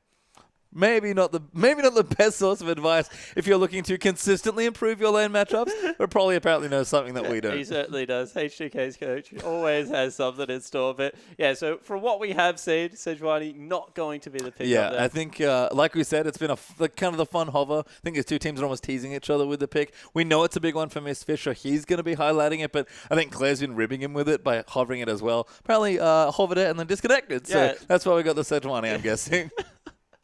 So we'll see whether... So Echo was locked in. Yes. That one was by the jungler. And that should be Impaired's pick, I think. Yeah, that should be Impaired's pick. And so we'll see whether they do change that up. But as you mentioned, it is a flex pick. We know that Claire plays it. He plays it on the current patch because it's been buffed a little bit. But you still expect if Impaired can make it work with some AP in the jungle, that Claire would be more than happy to do that in the mid lane with a full AP build. Yep, and his lanes are interesting. Echo's a really cool champion, especially in mid lane, because the laning feels a bit clunky. You kind of only have one wave clear spell. It's pretty good, but other than that, you're usually running away from the enemy mid laner for, I don't know, 6 levels. Yeah, it's kind of weird because he wins certain matchups where they have like all in. Like, for example, Zed, you're just able to ult away. Yasuo, exactly the same thing. You can never really commit on him. And he has a really smooth itemization into Zhonya's particularly. So if you go something like Morellonomicon, boots 2, cooldown boots, and then Zhonya's, you're incredibly strong at the 3 item mark. So definitely think there is a place for Echo in the current meta. He's got a really strong level 3. I like talking about level 3s because that's when I fight people. And like Echo's got one of the best in the game, so bring it on. But everything he does as a jungler, he does well as a mid laner. He shoves out relatively efficiently, sets up ganks well, goes and ganks other lanes incredibly well. So I just like it, and I'm excited to see whether Claire picks an assassin. And that's been the thing for me that's interesting is that I can't believe Impaired constantly gets away with building Echo like this because that build is so expensive, but very effective. That's not how he just builds Echo. That's like his Nidalee build as well. Yeah. And he builds a lot of champions that way. I agree with you. Also has ramp up time, which you normally don't like out of your jungler. Normally junglers go things like Abyssal Scepter. Not only does it help you farm incredibly well, but it's just one of those items that as soon as you get it, adds like this massive impact. Same with Frozen Heart. Like, you get it, it's complete, it's brilliant. Like, that's not what you say about the likes of Tyr and Rod of Ages. And Impaired certainly likes to go that more scaling route on his junglers. He's basically a mid laner, but he's jungling. It's interesting. I don't know. I like it. Well, it's clearly effective in the last game. And Echo is a champion now that you no longer get to just build Cinderhulk and then kill people. You actually have to build damage if you want to kill people, which is unfortunate. Yeah, it certainly is the case. You know, his base is not quite what they used to be. And not even close. He still has some really good CC if you do want to go the Cinderhulk route. So certainly is a possibility. Hey, Cinderhulk into pure AP isn't bad either. Yeah. Especially if you get that Abyssal. Like, wait, what? Lots of burning in there. Well, like, Cinderhulk into, like, Rod of Ages is very tanky build. So, see whether he is able to swap I'll have to it up give that a one a spin, actually. That sounds like the Spawn special, but I'm ready. I'm ready to commit. I promise. Next Echo game. You don't want to play like me at the moment. I played so bad. Well, I had fun recently. You've been doing good. Yeah, couple of games. AP Poppy. AP Poppy jungle. Yeah, AP Poppy jungle certainly is there. We won't see that. Although Impaired, He plays AP Jax. He's a man after my own heart. Impaired's a crazy person. He plays... we were trying to do research for this game, and Impaired was like, look at your solo queue. I'm like, what are you doing? Yeah. As we are back into the game, Alistar the picks, Braum, Gragas, and the Echo is locked in as well. So that Sejuani is the only pick we're not sure about, obviously. Could still pick it if they want to get creative with their draft, but have to think it'll be something a bit more standard. Yeah, certainly do. Look towards more of a control mage once again in that mid lane. And they once again hovering the Kalista. Certainly worked out game one. Yep, there's Echo locked in. There's Kalista once again. Kalista, Alistar, the same lane. If it ain't broke, don't fix it. The whole team comp. Yep. Like, just don't fix anything right now. As we do see Lulu once again hovered here. Yeah, we actually had a slight change in the picks. So it seems like Gragas was starting for his second pick, not Lulu. But they are still considering it now as they move down the line for their picks. So Bombi back on Gragas again with Lee Sin banned away. Rek'Sai was open actually, but opting for a bit more pressure from the Gragas. Yeah, wants to be able to gank a little bit earlier.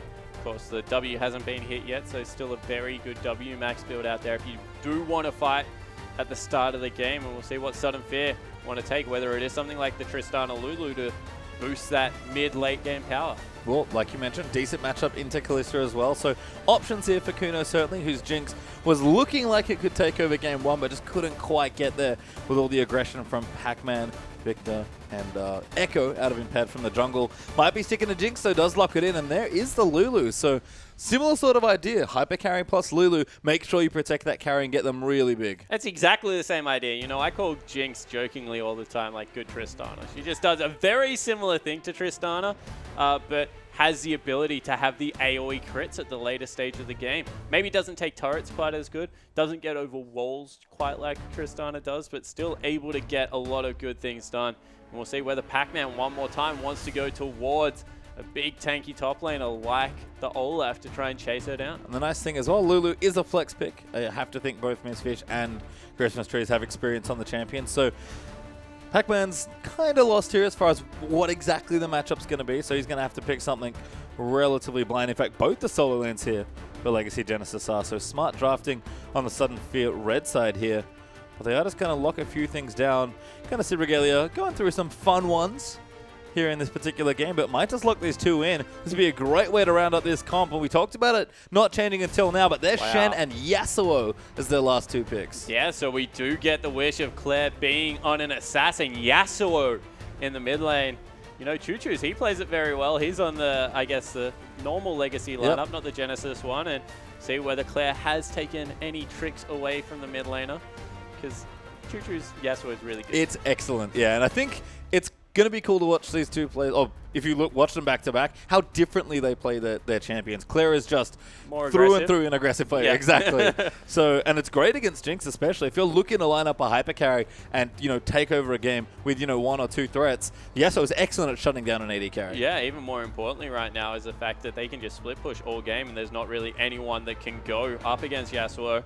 See whether that is something they're interested in. And wow, they lock in the Ryze. See whether this is mid lane, because Ryze is one of those picks that apparently beats Yasuo. It's actually not bad. So it could be a Ryze mid here. We'll have to see where exactly Sudden Fear want to put all their champions. But we know what Legacy Genesis are doing. Shen in the top lane for Pac-Man, still on the tanks here in the top side as well. And Claire swapping things up, even has Ignite right now for the true aggression. Yeah, and it is going to be the Ryze. And I actually really like this. I would like Chris to go to the Ignite as well, just to continue the aggressive feel, because otherwise Claire might be able to get like a lucky level 2 all in. But this is a lane that I think it was Dade originally that was incredibly vocal that Ryze just out and out wins this lane. That was old Ryze. Now when you have 100% infinite CC for days, Ryze should be able to do something very similar. And I told you that W doesn't get blocked by Windwall. Yep, and it just stays in place for days. Yep, and you just sit there and cry. I mean, honestly, like, at a very basic level, if you can't move as Yasuo, that's a lot of your defense gone. And I was going to say, like, part of Yasuo's kit is just the pure outplay potential, right? You've got a lot of these dash around, like, you can't hit me with skill shots. I'm really frustrating and annoying. Like, Ryze doesn't really care about that. And he also doesn't care. You know, we mentioned that matchup earlier. Ryze, very similar vein. He just points on you and then, like, strums QWER and is able to do tons of damage. And I like it. I mean, a cool swap up here. Double AP solo lanes, I guess, as we look through the lineups. Lulu, Ryze, Jinx. Looks like a pretty scary core with Braum and Gragas running the frontline tanky duties here as well. We already saw Kuno's Jinx last game. Very strong, very effective. Just was a little too far behind. There were too many threats on the Legacy side to really contend with it. But Ryze will be another extra threat, and Lulu's going to buff them up really nicely. So you have to think it's, again, lots of threats on the Legacy Genesis side, and really just two and a half maybe for the Sudden Fear side. Yeah, completely agree there. And the one thing that I do like about the Lulu Jinx this time around is if you dive onto Kuno, there's just so many more answers. You've got the big knock-up out of Braum, but then you also have another knock-up out of the Lulu that will be able to augment the damage, but also keep you incredibly safe. And, when you talk about how Ryze is going to, I guess, make the Yasuo's life a little bit difficult, Polymorph is one of the best spells against Yasuo in the game. Just outright shuts him down, gets rid of all the flow he's building up, all the good things that you're looking to do in his kit. So I think that there are windows in this game where Sudden Fear are definitely going to be stronger, and they scale to high heavens. You got a Jinx, you got a Ryze. These champions just keep going up. Yeah, I guess on the other side there is teamfight potential, certainly, on the Legacy Genesis side.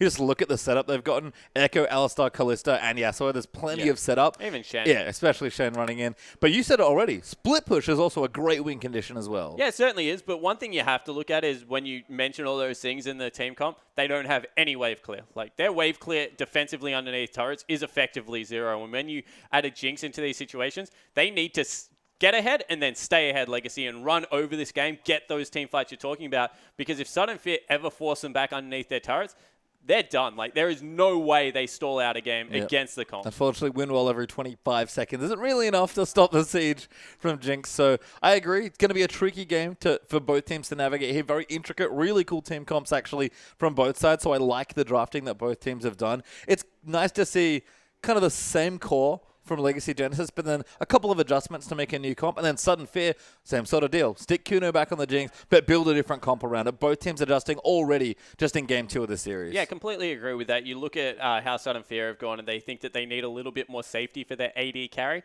There may be some more damage out of their mid laner. On the other side of the rift, it's the exact same, I guess, feel out of the comp, but much more safety on the top laner and a little bit more risk on the mid laner. Expect Claire to be able to go and play nice and aggressive in the Shen to ulti him as a primary target. It's a good delivery system because Yasuo is going to get Shen exactly where he wants to be on that back line. Also gives Claire that get out of jail free card if he ever gets locked down. Yep, and I think, like we've seen before, execution seems to be the Legacy Genesis special. If they line up a nice team fight, they set up their CC well, they use all their cooldowns properly, they're very good at navigating complex team fights and coming out ahead because they're just that mechanically strong. So when they set up well for a fight, they usually come out ahead.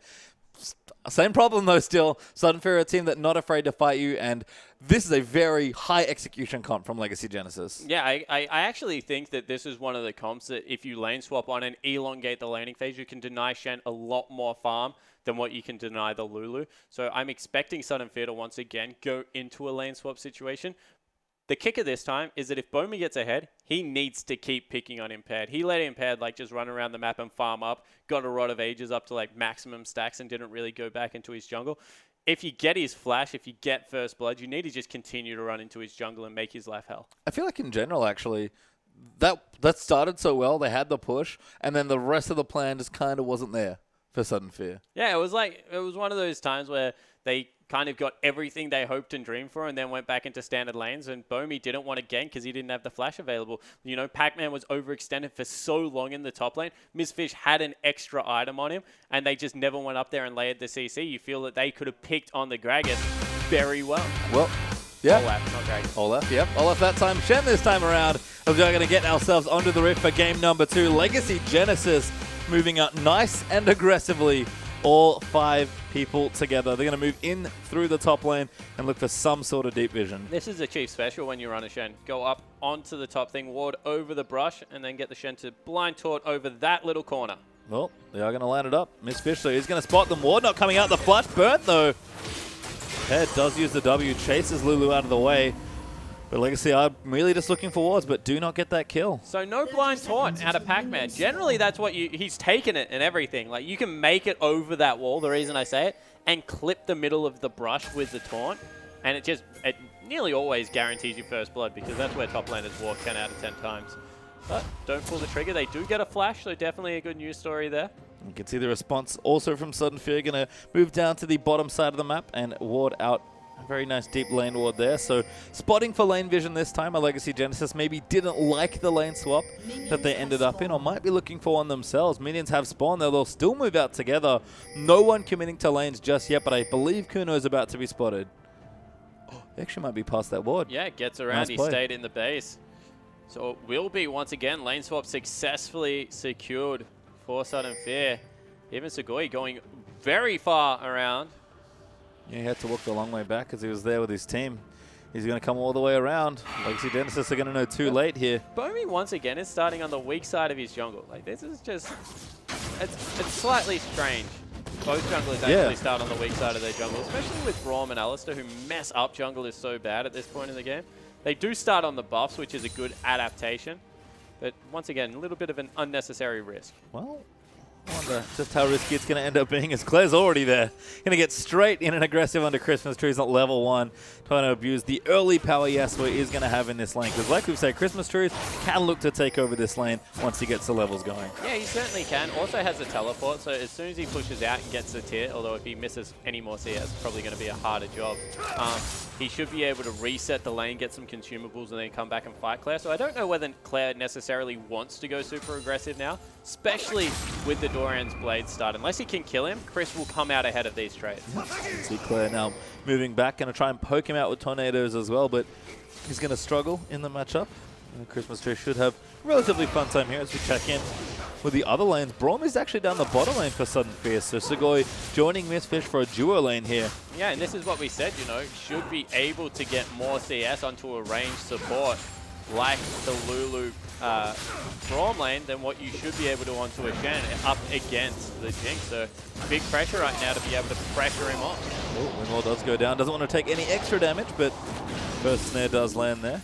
As Kuno keeping the wave relatively slow pushing it, but Pac-Man is going to make it in time. We'll get chunked out a little by some rockets, but that wave in a decent spot now. Pac-Man is going to pick up farm. Yeah, so he'll be able to get farm. It's what does he trade in response, because you can see already that that's a lot of health, and he's scared of being dove right now with pretty good reason, because that's where Bomi should be.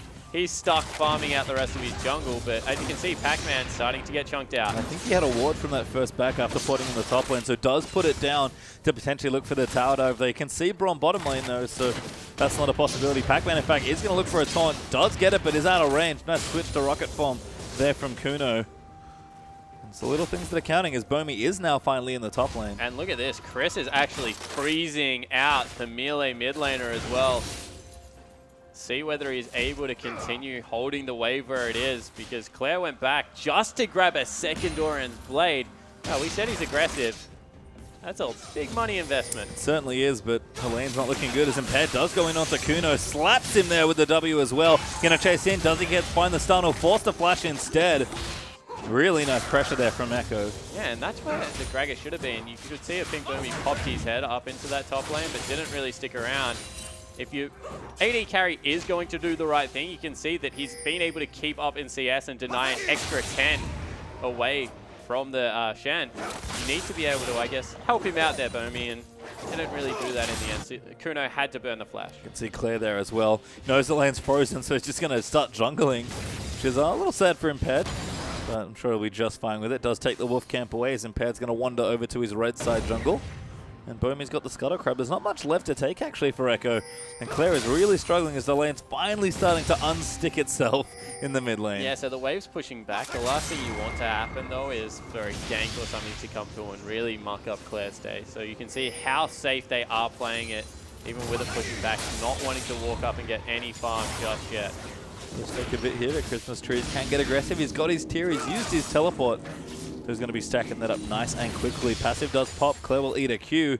Going to drag the wave back to the lane. Start clearing it out with his E. They want to go in, but Bomi's here. Ped's going to try and go in for it, but Bomi is coming for the counter gank. Flashes out. Bomi comes in. Claire spins away over to a minute. And Ped does land the stun. Christmas Trees, though, passive has popped. That shield helped out quite a lot. Yeah, it certainly did. So in the end, it's just the mid laners that swap health pools.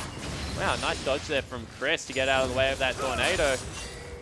And flash used by both members of Sudden Fear and nothing used out of Legacy. Yeah, Claire did actually swap summoners, by the way, so Ignite not there. It makes that potential kill a lot harder as Christmas Trees goes passive proc once again. But Claire's playing smartly around these windows as Mistfish still trying to keep them out here. Addition hasn't done too much damage, in fact barely any to the turret. Just a bit of harass there, but Lulu keeping up nicely in CS. Yeah, Lulu's a better AD carry than a lot of the AD carries in the current meta, so able to very much keep up. Is in fact sometimes even a lane bully if you give her enough CC in the support position. We'll see whether they're able to continue to farm freely because, once again, Lulu's still up ahead of Pac-Man Shen, although now he's starting to catch up. Yep, Pac-Man starting to take the fight a bit to Kuno, as actually both of them have hit level 6, but that's the nice thing about these solo lane AD carries. Good solid farm that's usually consistent, and that experience can help out a whole lot here. Jinx, not the carry that benefits the most from levels. I think Kog'Maw or Tristana probably are the two there, but still going to be just fine with some extra levels as well. Yeah, certainly is going to be, especially if they don't deny too much away from the Lulu. The Legacy started up the Dragon. They know that they have the Stand United and the Teleport on the right side of the map, whereas Kuno, he doesn't have anything to join. No, this is a smart play here from Legacy Genesis. Effectively free given the current map situation, so taking advantage of that geography will get themselves the Dragon as Pink Bomi trying to steal the blue buff. He's very sneaky, but Impaired going to walk over to the blue there as well. So it looks like it might just be a trade. Yeah, it looks like it will be a trade. They're actually trying to get it onto Chris, who's pinged that he is on the way. And it doesn't look like Legacy are going to take it in response, so Bomi might even get two. Could do. That's going to be great here for Ryze. Talked about Ryze having a pretty decent time in this matchup. Blue buff certainly going to help on that front. But Claire's been doing a nice job, actually 10 CS ahead. With a bit of pressure from Impaired, able to navigate a tricky lane quite nicely. Yeah, so this is one thing you will say against Yasuo is that the way his kit works, it's just very hard to deny him farm. Already forced him into a second Duran's Blade means that the farm's not as efficient, at least, but never going to really be able to get to that one up. And I think I've just noticed that blue buff has gone as Bomi leaves the scene of the crime, going back in towards his Raptor camp. Just looking down, we're 8.5 minutes in. Still 0-0 on the scoreboard, so no first blood this time. It's been very quiet laning phases for both these teams. They're just trying to get that early edge, and you have to think with only one Dragon down, that is Legacy with a very slim lead in the early game. Yeah, it certainly is, but this time you would say that Sudden Fear at least scale a lot better into the late game, so give them a little bit more hope than you did last game, just because of how this will work out. And Chris is continuing to farm up this mid lane quite well. Now pushing it out. Ryze is just one of those champions that we see on and off, but haven't seen that much recently. So how good do you think Ryze is right now, just given the patch that we're on and the sort of the state of the metagame? So my opinion on Ryze varies greatly depending on who's playing him. For example, I just don't think you give someone like Immunity's top laner Ryu Ryze right now, because he's just an absolute monster. And I actually haven't seen Chris play Ryze in a very long time, so we'll be interested to see if he can go with it. But people that can combo Ryze well, if you have someone to start up the fight and he doesn't have to be flashing forward and starting it off, he can lock down a priority target and completely destroy them. So think that he should be, in this comp, able to do some great things against both the Kalista and the Yasuo. And after Addition's game last time, I think it is going to be the smart choice to try and shut that down. Second blue does go to Ryze, by the way, so Chris and Tree is having a field day as he's stacking up the mana as well. So what this gives you, on top of like all the mana and the cooldown reduction and good things, is a little bit more experience. You never underestimate like the blue buff experience that you get as a mid laner. So that will put Claire at a little bit of a disadvantage. Sure, he's got some creeps in his favor right now. So Chris should be able to do some good things with it. As Pac-Man's fighting Lulu here on Shen. One of the weirder fights we've ever seen, but taking it quite nicely. Has a level advantage. Probably feeding mostly into that here. Yeah, I was going to say, that's why he's winning the fight right now, because of that level advantage. So look for Lulu to be able to, I guess, sustain through a lot of that, going for the Rod of Ages build herself. So it would be incredibly difficult to force her out of the lane. Pretty interesting time to swap back, I guess, with Dragon being down, but just wanted to make sure they got Lulu back into the solo lane, collecting that experience. He's going to struggle as Pac-Man's just ahead. Regalia, huge combo there, though. But Segoy's going to put up the Unbreakable. Poke out from Addition onto that Q. Doesn't quite get the Ren down, and Kuno's firing back with the rockets. Yeah, that's actually a really good trade back. Means that, wow, Claire's in trouble. He knows as well that passive causes problems with all the room prisons, but Claire will survive this turn. Yeah, actually really good awareness to back away. Chris had ran out of cooldowns and didn't want to just chase blindly in. Now looking for it one more time with 4 stacks. Got Bomi in the back pocket here as well, so Echo's also going to line things up. Claire's getting aggressive. He's going to try and find an ultimate. Bomi knows exactly where Echo is because he ran over 2 wards to get that deep one. But in the end, doesn't commit to the counter gank. And it will be Claire who continues to get a slightly better end of this mid lane. Yeah, it seems like both junglers actually waiting for the other one to go in, but neither of them showed their head, so instead they'll both just back away to their jungle. Claire does have to keep farming his wave out. He's playing quite far back towards his turret, fearing a potential dive now. And I think he has gone the E-Max. Otherwise he shouldn't be able to exactly one-shot Oh, them. yeah. He has. So even though he's in a losing lane, doesn't want to go the farm build, which is the Q, still wants to be able to trade effectively with the E. And that's the nice thing about Yasuo. Kind of go Aurelia mode on that E. As soon as you max it out, he just Blade Surge and all the minions under turret. For no matter. It's great. It's good times. He's a really fun champion. As Misfish going aggressive on Pac-Man. And now Bomi's here looking for a gank. He's been real quiet once again here, but doesn't quite find it. Pac-Man with the flash. Impaired's on his way up here. They need to be careful. They do have a big minion wave, probably deter the overall gank, but they've given that away so Yeah, much. Pac-Man making it obvious. He's tanking a creep wave now as well, but he's going to have to give it up. Sudden Fear, just walk away. That was real interesting out of Pac-Man. Of course, with the sustain out of Shen, he could just hold the wave, so in the end, it's going to be a good thing for him anyway. But that was, yeah, pretty funny to watch. Claire does want to go back as well. Goes straight up Static Shiv. 12.5 minutes in, so has been paid off for all that efficient farming he's been doing despite the second Dorans. Is going to make the lane a little bit easier for Yasuo as he's starting to bridge towards his points of power. And Addition is back on the Bloodthirster build, so wasn't a mistake last time. Does seem to prefer it here with the Q-Max as well. Yeah, really enjoying that build. We have Impaired taking away the blue buff under Christmas Tree's nose. Chris probably has that Rod of Ages, wants to be able to teleport back into lane one more time. Actually doesn't have it. Yeah, just get some wards and a blasting one, so needs it pretty soon, honestly, to get efficient timing on the item. He's got to teleport behind bottom lane. You can see that he stopped. I think he was looking at it there. Pac-Man getting aggressed on as well. Sudden Fist starting to get a bit antsy for the first kill. Dragon number 2 is going to come back here for Legacy as well, and Claire is quite strong. She's had a recent buy, so teams looking to descend on the objective. Legacy already on top of the Scuttle Crab, going to take that out. Kuno going to chase out a few Sentinels here as Sugoi actually walks past a ward. He's going to see the vision there for the Speed Shrine. And has to be careful. W out, they're going to try for Bomi. Impaired's all the way around the side. He is going to get the stun. Passive procs there as well, and the rest of Legacy descend upon him. Bomi going to get ulted up there, and First Blood goes to Addition. Fate's call now as well. Sugoi could be in trouble as Misfish has ported down, and it's only 1 kill, but Legacy will go to the Dragon. Yeah, so they're going to start it up here. Addition is out of mana, but still won't be enough for Sudden Fear to think that they have a shot at this fight. Only needs 30 for the Ren, so he's going to have enough for that. Does take it out. It's Impaired that smites it away.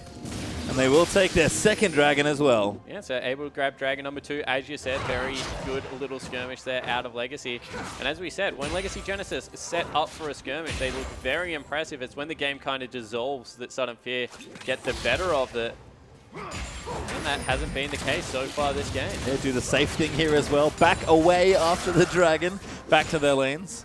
And, don't overcommit for any more kills, as Pac-Man's actually gone back, got himself a Sunfire Cape. So first major item completed for Shen here as well. And there are 2 different Rod of Ages for Sudden Fear that are not bought yet. And at 15 minutes into this game, timing's starting to get a little late on that one. Yeah, it certainly is. You don't want to have it any later than 16, so you expect both Misfish and Chris to go back and pick that up right now.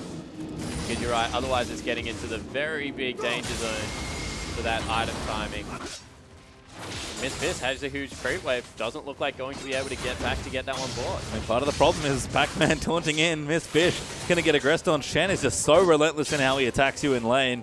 Lulu's not bad, but with a Sunfire Cape, Pac-Man able to fight easily, and both the mid and top laners are just constantly applying pushing pressure. Yeah, they certainly are. And Chris grabs another blue buff for himself, so he's not going back anytime soon. Which means that the rowers, they have to give up another Dragon after this just because of relatively item efficiency.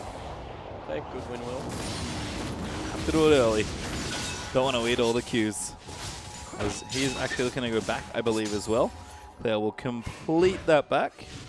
And go get himself some Merc Treads. Very good item against Rise. Yeah, it certainly is.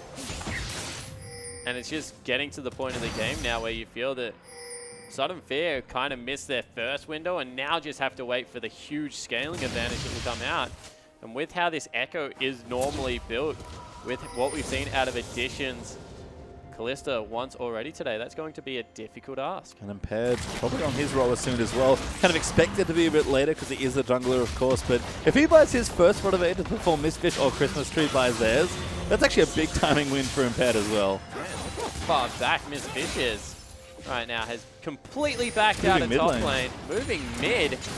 They want to get something started here. Nice little ward there from Legacy. You're going to see someone coming up on the approach. Slow does land there. Claire's got to be a bit careful. Parallel Convergence is out. Impaired's going to try and line up the stun. Does get the first one there. They need an ulti. Impaired. He actually has to flash out here as he throws out the Time Winder. Does slow down Mistfish, so escape safely. But they got 2 turrets there. You know, top lane turret's going to go down to Pac-Man. Unless Sudden Fear can make a huge move on this mid lane and shove through, going to be an advantage of Legacy. And Regalia is such a threat here. Going to look for the ulti. Claire does line it up for the last breath as he finds it out onto 2. Damage now going to come out as Impaired still kiting around. Exhaust onto Claire. Ulti out there from Impaired actually going to do decent damage. And Pac-Man, he's come straight in. Regalia's going to jump back in with the Fates Calls. Impaired is going to chase one more down. Christmas Trees will die. Kuno flashing forward. He wants it, but he gets taunted by Pac-Man. Kill comes out there as well. And Legacy Genesis clean that team fight up. Huge team fight for Legacy Genesis. And if you go back and have a look, it's because none of the gold had been spent on Sudden Fear. Everyone on Legacy had pretty much bought up, and you see how much is now being picked up. Kuno goes back, gets the Infinity Head. Roa finished on both the top laners. Just was not the window they were looking for, Sudden Fear, and Legacy make them pay. Yep, they're going to be 4K up, but let's watch this again. Yeah, so once again, Regalia, huge headbutt pulverize, able to get Segoy and Mistfish, have to flash out. And from there, it's just all about the consistent threat of Addition's Kalista. Christmas Trees, once again, forced to flash. They're hitting Pac-Man, who's an absolute monster. And Addition's just free to auto-attack whoever he wants. And he does go in, take out the Gragas. Good cleanup there from Legacy Genesis. Kled did die, but the rest of the team able to clean up a 3-for-1 trade. Going to have some big gold spent as well. Impaired still not back. Going to go and get his Rotavator and a bit more now. There's the roller. And a brown boot swaps his trinkets over there as well and picks up a ward. So actually 2, so ready to go there. And Claire actually has a pickaxe, so looks to be going for Infinity Edge second. Very speedy, kind of old. Really, it is the assassin build of Yasuo. Yeah, I liken it to the team fighting build, so it gives you the huge burst damage on your ultimate the first time you jump into the fight. Then you get that big Q on the way back down. Pac-Man in a little bit of trouble. But the Trinity Force or the Blade of the Ruined King, they're more of the self-sufficient, like I'm going to split push, I'm by myself kind of team fight. Yeah, and given the pace of this game, Claire is going to accelerate quite quickly. So if you can get the item relatively speedily, he'll be good there as the top tower does fall to Sudden Fear. Impaired actually getting invaded now as well. Sudden Fear starting to push their advantages, but only just bought those Rod of Ages, so have to be a little bit careful. So one thing Sudden Fear have at the start of this game, Legacy also have it very well, in addition, is the like 20-minute Baron. Like both teams just completely shred Baron with their team comp. You've got a Lulu and a Jinx with a Rise on one side of the rift, and then you got Kalista, Yasuo on the other side of the rift. And we'll see whether that does come into effect, because we've seen when Sudden Fear get desperate, they're willing to pull that trigger. 5,000 gold at 20 minutes, that's a pretty desperate time. Certainly is, as Legacy Genesis have built up a huge lead for themselves early on in this game. They know the Dragon's coming back up as well. They're going to look to take that one over. Continue snowballing that objective. Do have to consider Baron, like you mentioned, which will spawn for the first time right about now. They're going to look down bottom lane. Addition's going to find a pink ward. Nope, he's not. Regalia will pick that one up. Got it. He's on it. Addition just wanted the creeps. Mercred's coming out for Chris. Once again, going to question that pickup there, because Yasuo Kalista is a lot of auto attack damage, and there's not really much CC that you can reduce. Gentorn, stun out of Impaired, but that's about it. Everything else is a knock-up.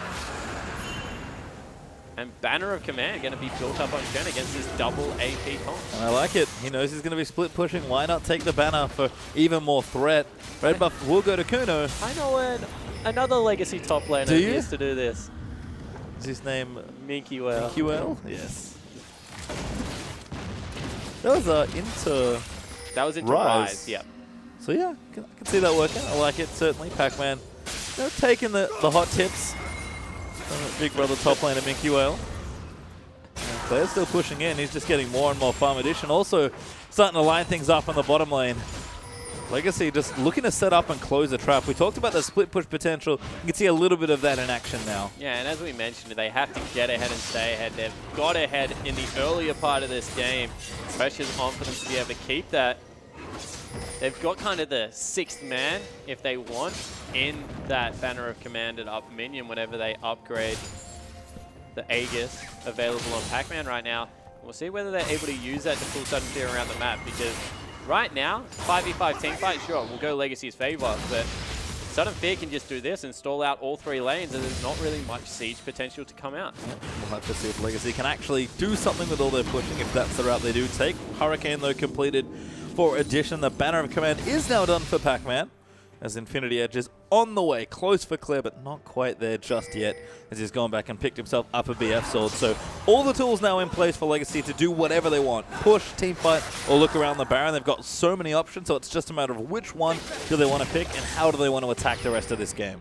You can see that Sudden Fear still want this mid lane turret. They go in on Regalia. Now going to find the stun. The slow will land as well, but Regalia's going to look in on Kuno. They'll just pop the last breath, and the Addition's going to get an easy kill. Now they'll chase down. Pac-Man's come in. Christmas Tree's going to get locked up. He'll flash up, but Regalia does follow with the headbutt. Segoy going to get taunted up there as Claire's going to chase him down. He will die as Yasuo is going to pick up that kill, and Addition is still chasing bottom side. Once Christmas Trees needs the Q, will land it, and 3-0 win for Legacy Genesis. Yeah, what a fight. Might even make it 5 here. They're going to keep chasing down. Impaired's caught one. Miss Fish forced to flash out as well. Time Winder will not land. So Legacy Genesis win another team fight. And what a team fight it was. Kuno didn't even have a chance to flash the wall. Regalia just pulls the trigger on the Pulverize, and that got Claire exactly where he wanted to be. Another turret will fall. That'll make it about 9,000 gold. Sudden Fear looking to go down 2-0 in this best of 5. Yeah. Not where they want to be. Certainly not. It's another huge lead for Legacy Genesis here in this game. We talked about their execution. It's been much cleaner this game. They've set up for good fights. They've picked good proactive moments as well. So I guess my question is, given the lead that they have, and it is quite massive at this point, how good does the end of this game look? Now they're looking to close things out. Yeah, they just take Baron. They are so strong right now. They're working towards Blood of their own king. They already have a huge tank in Pac-Man. There's no way that they take damage from it, and sooner or later, Sudden Fear is going to have to come. Banner of Commanded up minion in the bottom lane. It's going to be a difficult game from here on out for Sudden Fear. Smart pick there from Pac-Man as far as which lane he's going to start influencing with his banner. Does have his teleport up, and the ultimate will be back up in about 30 seconds or so, so we'll have that available if he wants it also. Going to start pushing things up in the bottom side. Have to think Legacy Genesis are going to fish themselves in around that Baron, and the IE was completed for Claire, as Impaired's also working on that Seeker's Arm Guard. So strength across the board certainly here for all the Legacy players. We've hit on Impaired, we've hit on Claire a lot, but Addition in 2 games, along with his support player Regalia, has just done so much work.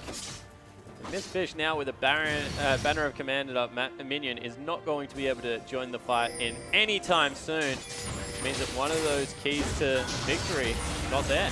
And now Christmas Tree is actually stunned up by Impaired. Q's going to land in. Regalia finds the combo, and Impaired gets himself a nice easy kill. Pac-Man is going to hammer down this turret. Yeah, and Mistfish cannot defend. Like, finally it goes down. That's a quarter of their health. Can't join the team. A lot of the wave clear.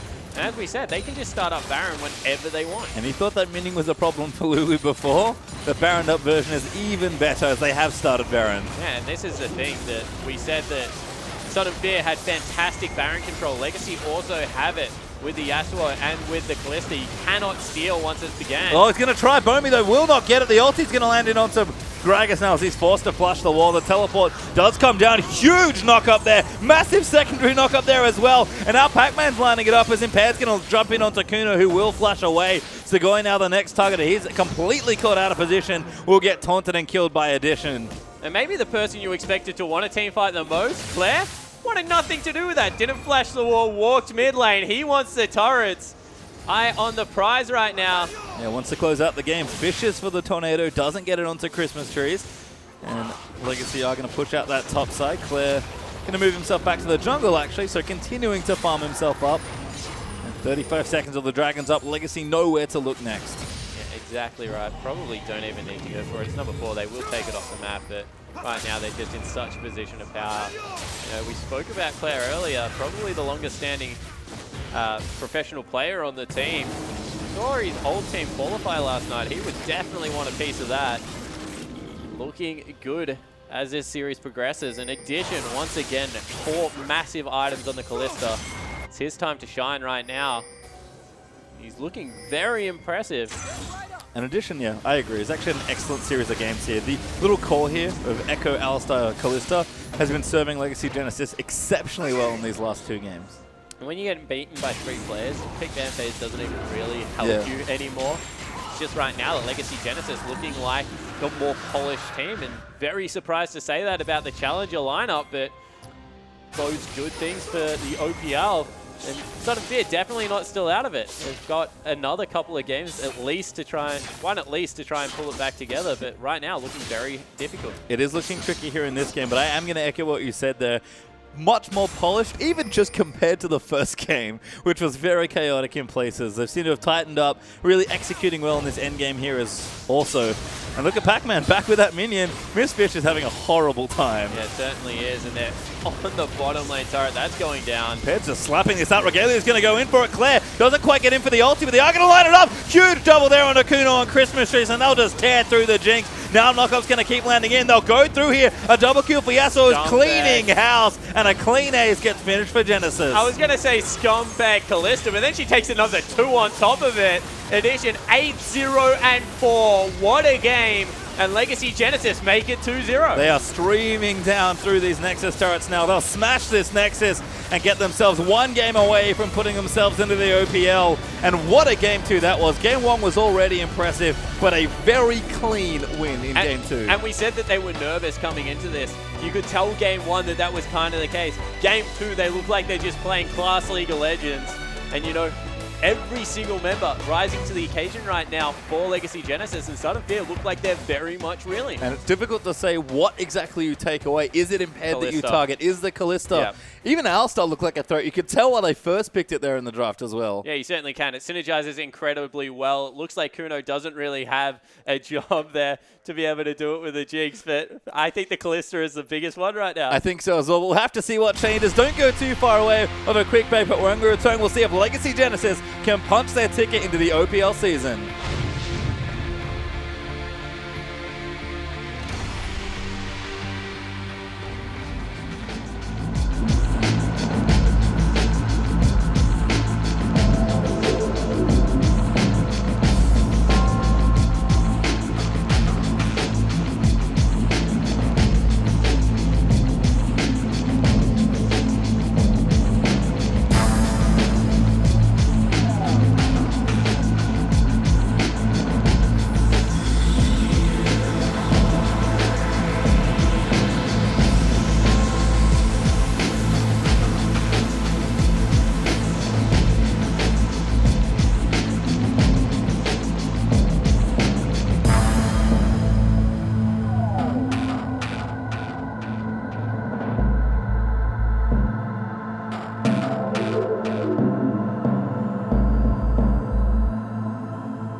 And welcome back, everyone, to the OPL Promotion Tournament. It's our last day and possibly our last game here as Legacy Genesis find themselves 2-0 up against Sudden Fear.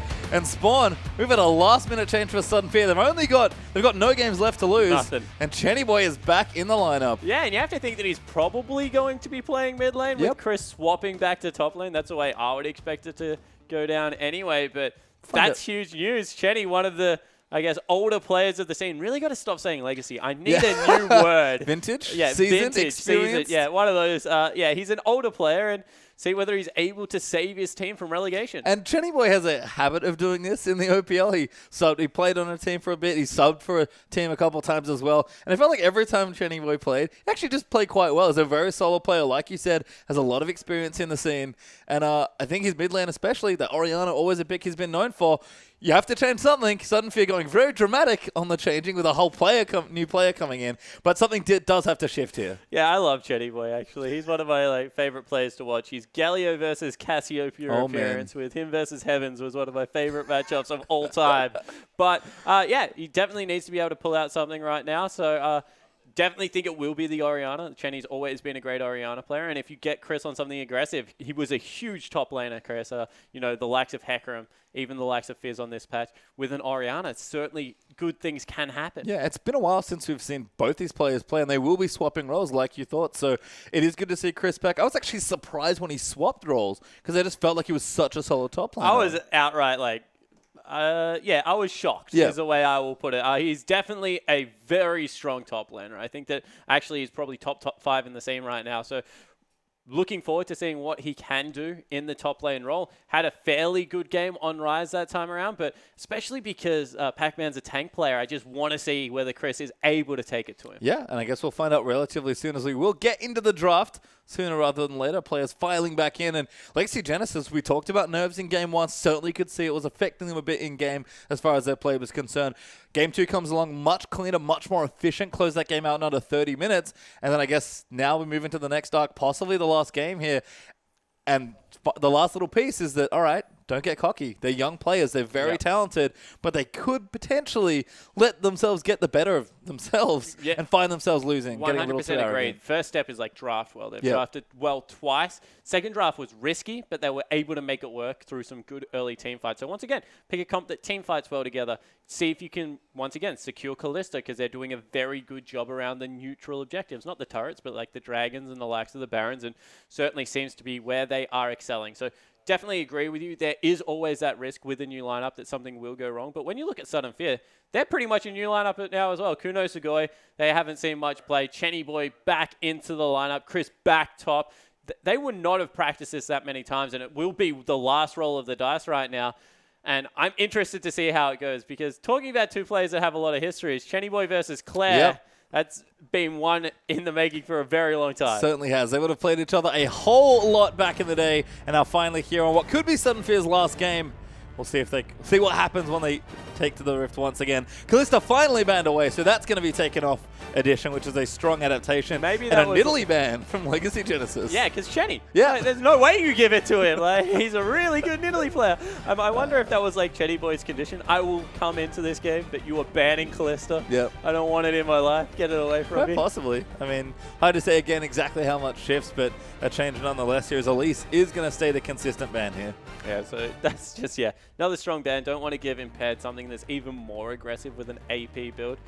See whether he, once again, just goes back towards the Echo because it seems to be his staple right now. Wouldn't be surprised, especially if it's not banned, as Lee Sin continues to be taken away from a pink Bomi. Not going to see it this whole series potentially. Even if we do go the distance with games, I don't think they're going to stop banning it. No, 100%. A pink Bomi is just so much. He's a different player on Lee Sin. It's actually weird to watch. So wonder why he doesn't play a similar fashion on the Gragas, but more content to wait for counter ganks on that jungler, whereas Lee Sin, he's just going in. He is. It's a comfort thing, I guess, as Gangplank's going to be the last ban here for Sudden Fear.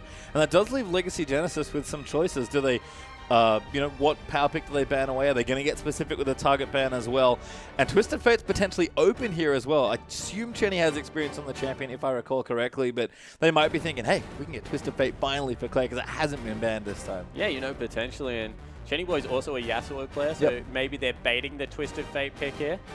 and see whether Chenny can go to town with that Yasuo and try and make it work in the 1v1. And I like this a lot from Legacy Genesis. A very late swap in a best-of series, even when you're up 2 games.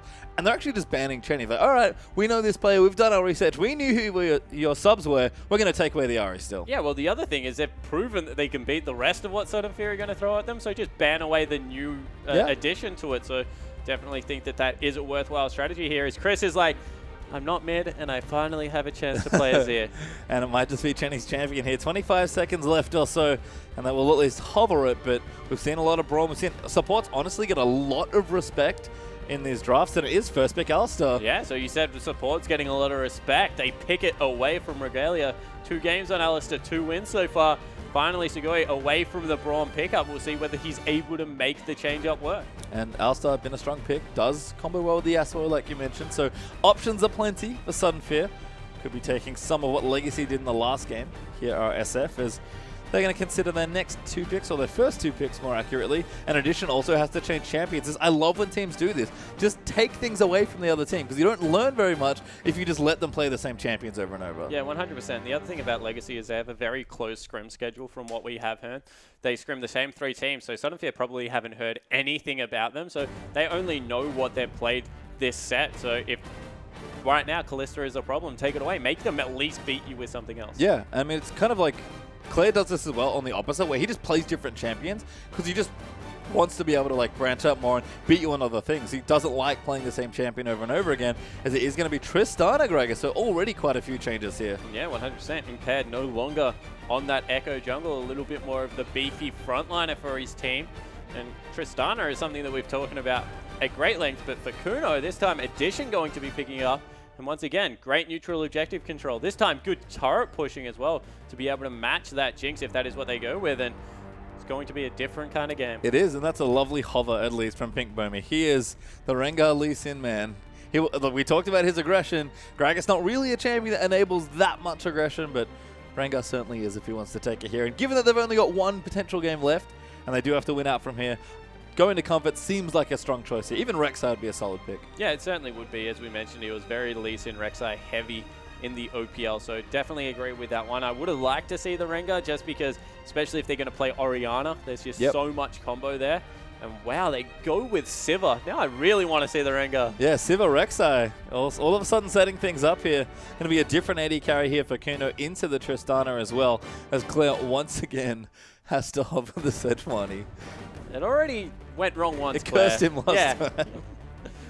I agree. But we'll see what he wants to play this time around. You know, we've seen the Victor already out of him. That is available.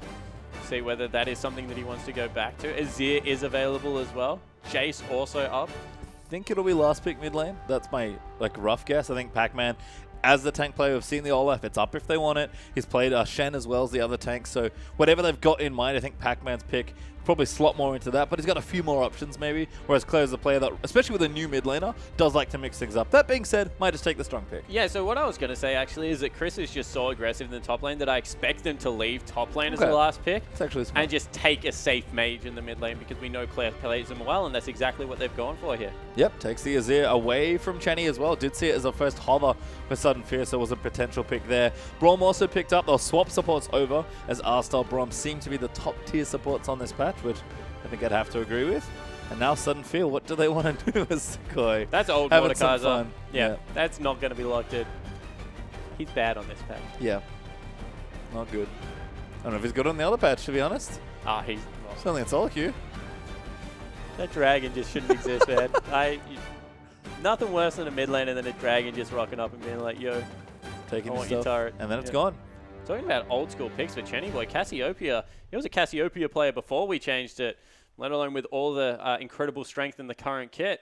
See whether this is something that he wants to take. And this was a matchup we started seeing a little bit more of when Azir was the champion in the mid lane to be picked up here. So the reason for it is that, he changed it. I'm not even going to talk about it. Well, you can never queue aggressively. If you play Cassiopeia into Azir, you can never queue aggressively because the W puddle out of Cassiopeia is actually roughly the same size as putting up a shoulder and Eing away. So you can always hit poison, always get the slow. You just flash over the soldier, go aggressive and blow him up. Yep, and that's what he could do, but instead takes the Rihanna, which is a Chenny Boy special. We're going to have Nara as well for Christmas trees, so taking a pretty safe pick there into the top lane. And Pac-Man now knows his matchup, can pick accordingly. But it is a lane bully against tanks. Na does very well with the hyper proc, being able to get in their face in the laning phase and go something like a Frozen Melon, and then does something even better than what a lot of annoying top laners does, and that's transform into a super tank with that Mega Na and the ability to get the team fight started. In saying that, one laner that does incredibly well against Na is Olaf. And Olaf was left open. Yep. So smart drafting here from Legacy once again, leaving themselves the last pick. Not committed to the Olaf just yet, is just being hovered by Regalia, but given Pac-Man's previous performance, the lane matchup he knows he's up against, slotsing well with the team is going to take it. Yeah, and this is something that's really impressed me about Pac-Man. You know, I've heard a lot about like his Scion, his Shen, his Nautilus, even his Na, but now being able to pick up something like the Olaf just means that you can't run standard tanks into him time and time again, because we've already seen him punish the Maokai. This time running into the Na. It's Chris in the top lane, it's not Miss Fish. We'll see whether he's able to once again get ahead in that matchup. I guess we're going to find out relatively soon, but Pac-Man's first Olaf game looks good. Nice to see a bit of adaptation there from the top laner, and that's the general thing about this team, is that they're playing, you know, they've got their picks, they've got their preferences, but they're still playing relatively standard. It just shows that they're a well-prepared team that knows the metagame, knows which picks to make, and are making sure their players have learnt the top picks as well. Yeah, 100%. This time around, though, you have to say that Legacy Genesis has really swapped up their pick ban phase. Completely different across the board. It even feels different how they fight. Going to Spike maybe even a little bit later, you have to say, with Tristana. They're no longer 1-item champions. They're definitely 2 or 3-item champions. So we'll see whether Impaired can, I guess, shore up his early game, because he hasn't been the busy one in these games. You know, it's been Claire, it's been Addition that have been doing a little bit more of the heavy lifting. Impaired's helped in the team fighting phase around the Dragons, second and third, but at the start of the game, it appears to be the AD carry, at least, that's dictating the tempo of the game. And that's a great thing to bring up, because Gragas is such a different champion in the jungle. And we said it a little bit about Bomi. He's picking Gragas in. As the Rek'Sai, of course, in this game. And just wasn't being that aggressive. We know Gragas can, if he wants to, be aggressive. That flexibility is part of what makes him such a great jungler. And I expect Impaired, given the makeup of the rest of the draft, to get aggressive in the early game and not just sit and farm like he was with the Echo. Yeah, you would hope that if, once again, they need to come out swinging here, Legacy Genesis, because if they get ahead, they're a team that looked like they will roll through and continue the good game. What I wanted to point out on the side of Sudden Fear is that they've been losing team fights, and this time they just grab a team fight comp and like jam it in there. Like, they've got the speed up out of Sivir, they've got the wombo combo from Rek'Sai, Alistar, Orianna, Na. Like, that is just so many knockups that you cannot mitigate. Boomerang blades going over the top. They recognize that Genesis are a team-fighting team, and this time they have at least picked to go toe-to-toe with them. And again, Chenny coming in as the surprise substitute almost for the team.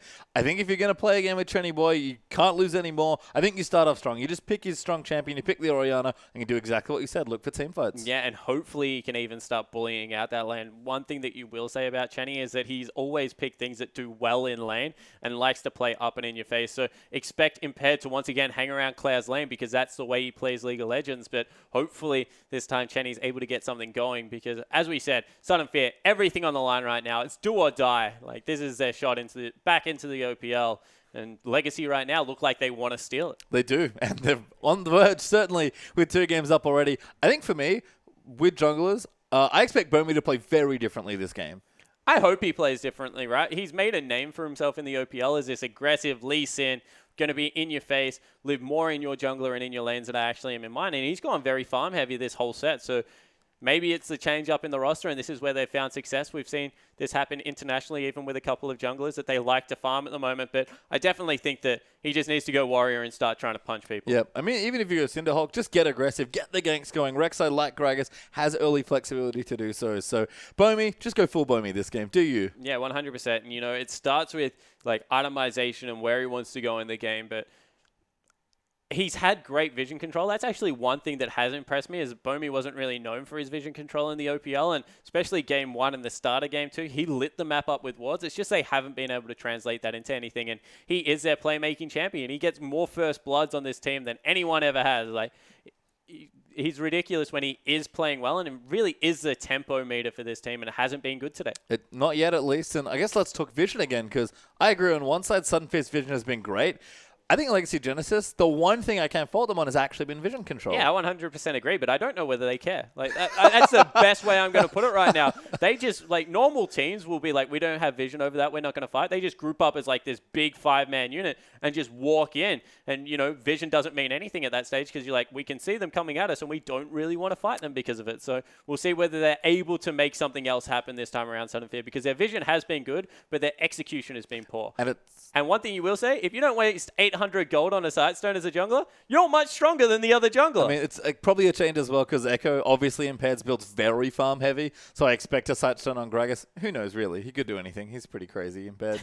Could be AP Gragas. Yeah, potentially, you know, but yeah, he would definitely go more tankier this time, I expect. Yeah. But we'll see exactly how it works out. Don't say things you can't take back. If he goes AP Gragas. My face will be so red, but I'll be so happy. Hey, I was the DFG Gragas fan when W was around. Basically winning no matter what happens. Yeah. And honestly, these games have been great here. So let's get ourselves onto the Rift for what could be our last game of the evening. Sudden Fear need to start fighting back hard here.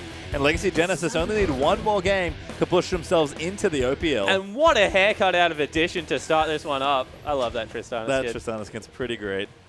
Got the Creamery in there as well. It is like Doinby. It's very majestic. You can see Legacy doing a full 5-man, going to line up around this brush and just look for someone. Don't find anyone just yet, but they'll continue the invade. But Sudden Fear mixing it up as well.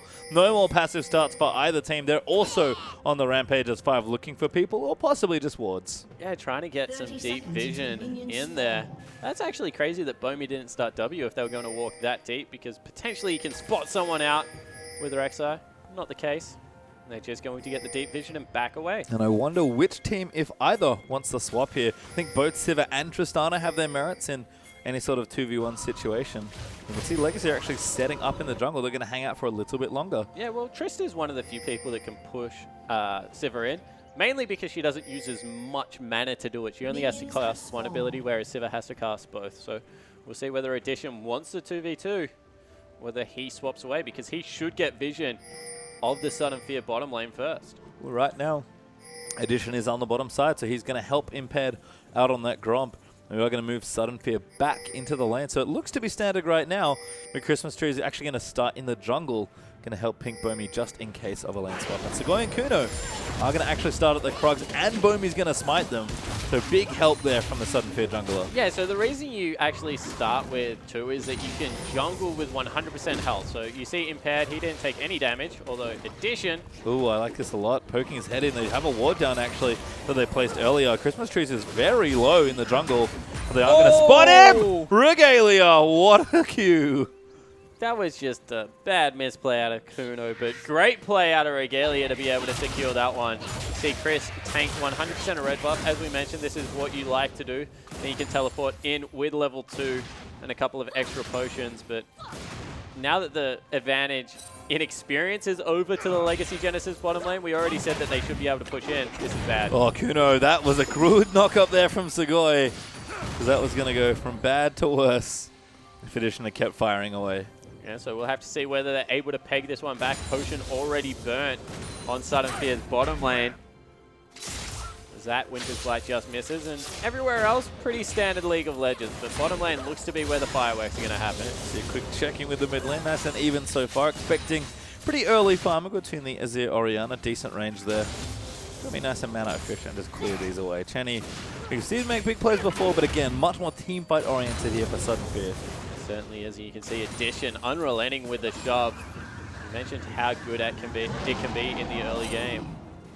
Yeah, I'm actually surprised at Addition's aggression. It's sort of increased, I feel like, as the games have gone on. He's sort of gotten a little less nervous. Good wallop there from Christmas Trees onto Pac-Man, but we talked about Olaf before. I mean, maybe talk a bit more about the matchup. Why is Olaf so good as a lane bully? So he can chase you down. So when he hits the first axe, it's actually pretty much impossible to miss the second axe. There he goes. This is the second axe. So that's why I didn't want to say it, because I knew he was going to do that. Oh, Bomi, good gank here. Ghost is popped from Pac-Man.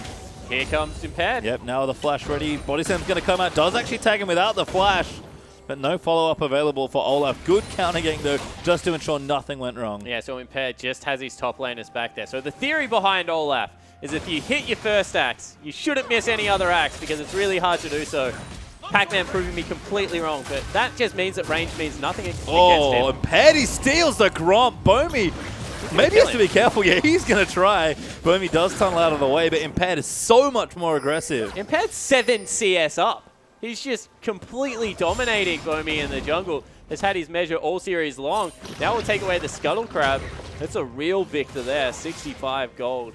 No health taken.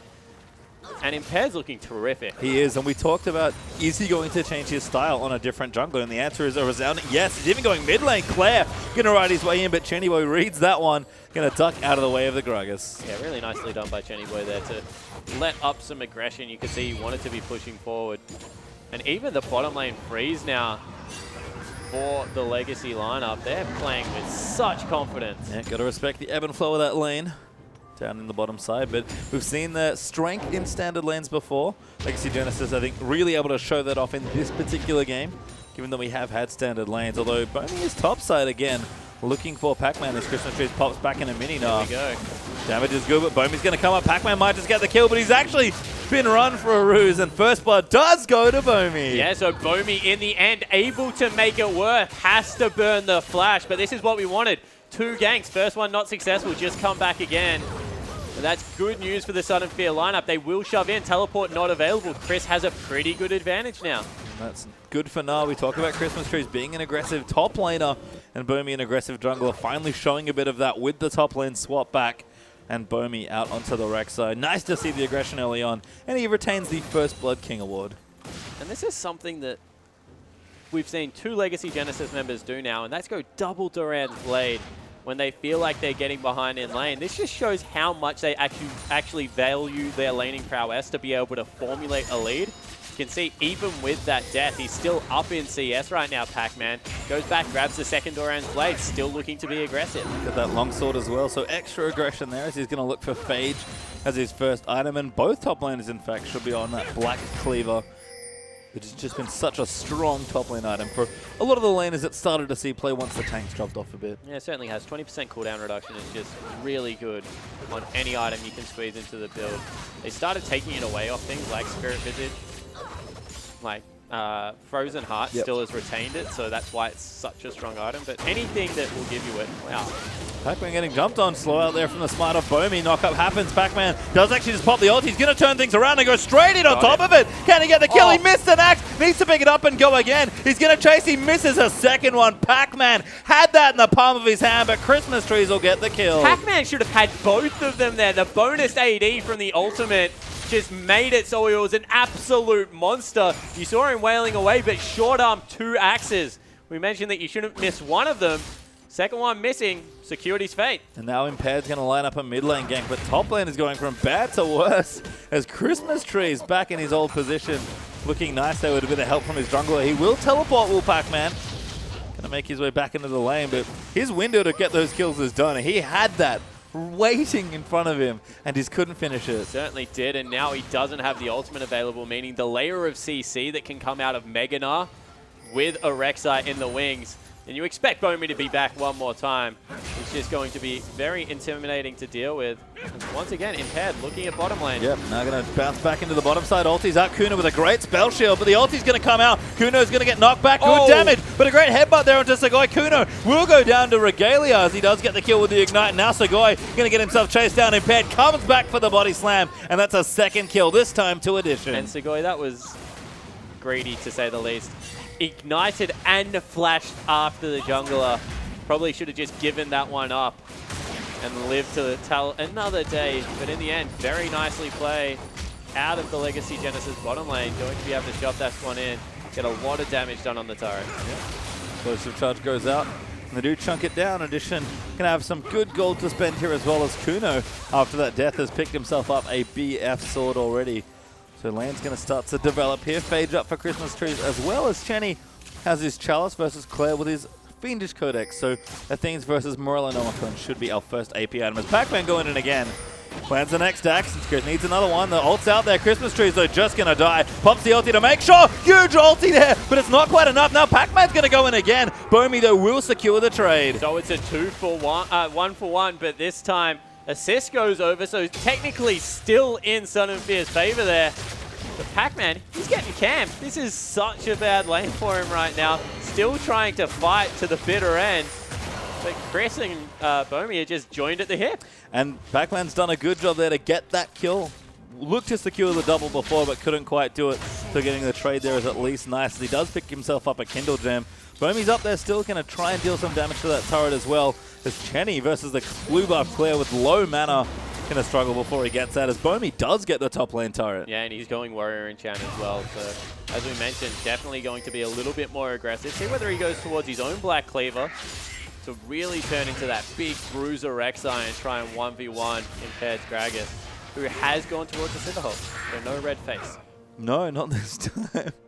Impaired is going to stick to the more tanky junglers, but has been fairly active in both farming, but just sticking to the lanes and looking for a gank. It's like very counter gank heavy, but Impaired's picking his spots nicely. You saw that in the bottom lane gank before. Yeah, it certainly is. Waiting for Bomi to show himself, then trying to go as aggressive as possible. As now Sugoi and Kuno get forced off their own pink ward on their side of the map, so that's definitely not a good news story, and they're going to give away Dragon as their mid laner tries to pick up the blue buff. You can see Addition's strength here. Pickaxe and BF sword versus just the BF. It's just doing a good amount of flat damage early on. Dragon will go over to Legacy, like you mentioned, as Impaired's able to smite that one away. In fact, they might creep down here. There's a pink ward, but Sudden Fear do have that warded, I believe. Wow. So Addition's just going to jump in. Going to force the ulti out of Kuno. Does get tagged by the Winters, but Addition flashes for it. But he doesn't quite get that kill. So Addition knew that the spell shield was still there as well.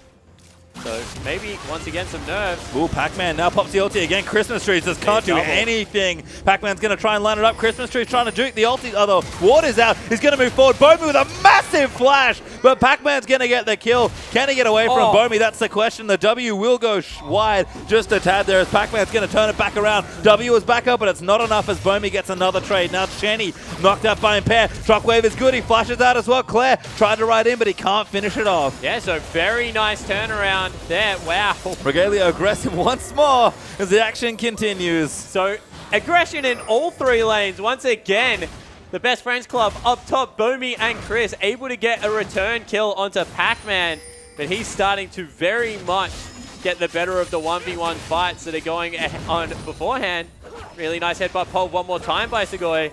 Not really much happening down there. And both summoner spells burnt mid lane by Impaired. Yeah, Impaired's very aggressive committing to that gank, but does not find it. Chenny will keep himself safe for now, but he does not have his summoners or his ulti for a little while longer. Clear there has run out of blue buffs, so it's Chenny's turn to get aggressive with that. And as we look up at the scoreline, it's very close in gold. It's been pretty bloody in the first 12 minutes with 8 kills on the board already as the team split those down the middle. But the first tower for Sudden Fear is matched by the first dragon here for Legacy, and the gold lead is ever so slightly in Genesis's favor. Yeah, the Legacy able to get going in the gold department. They're actually looking to take the mid lane turret with 2 members. Pac-Man have frozen up top lane. See whether they're able to get anything done here. I like this transition a lot from Christmas Trees.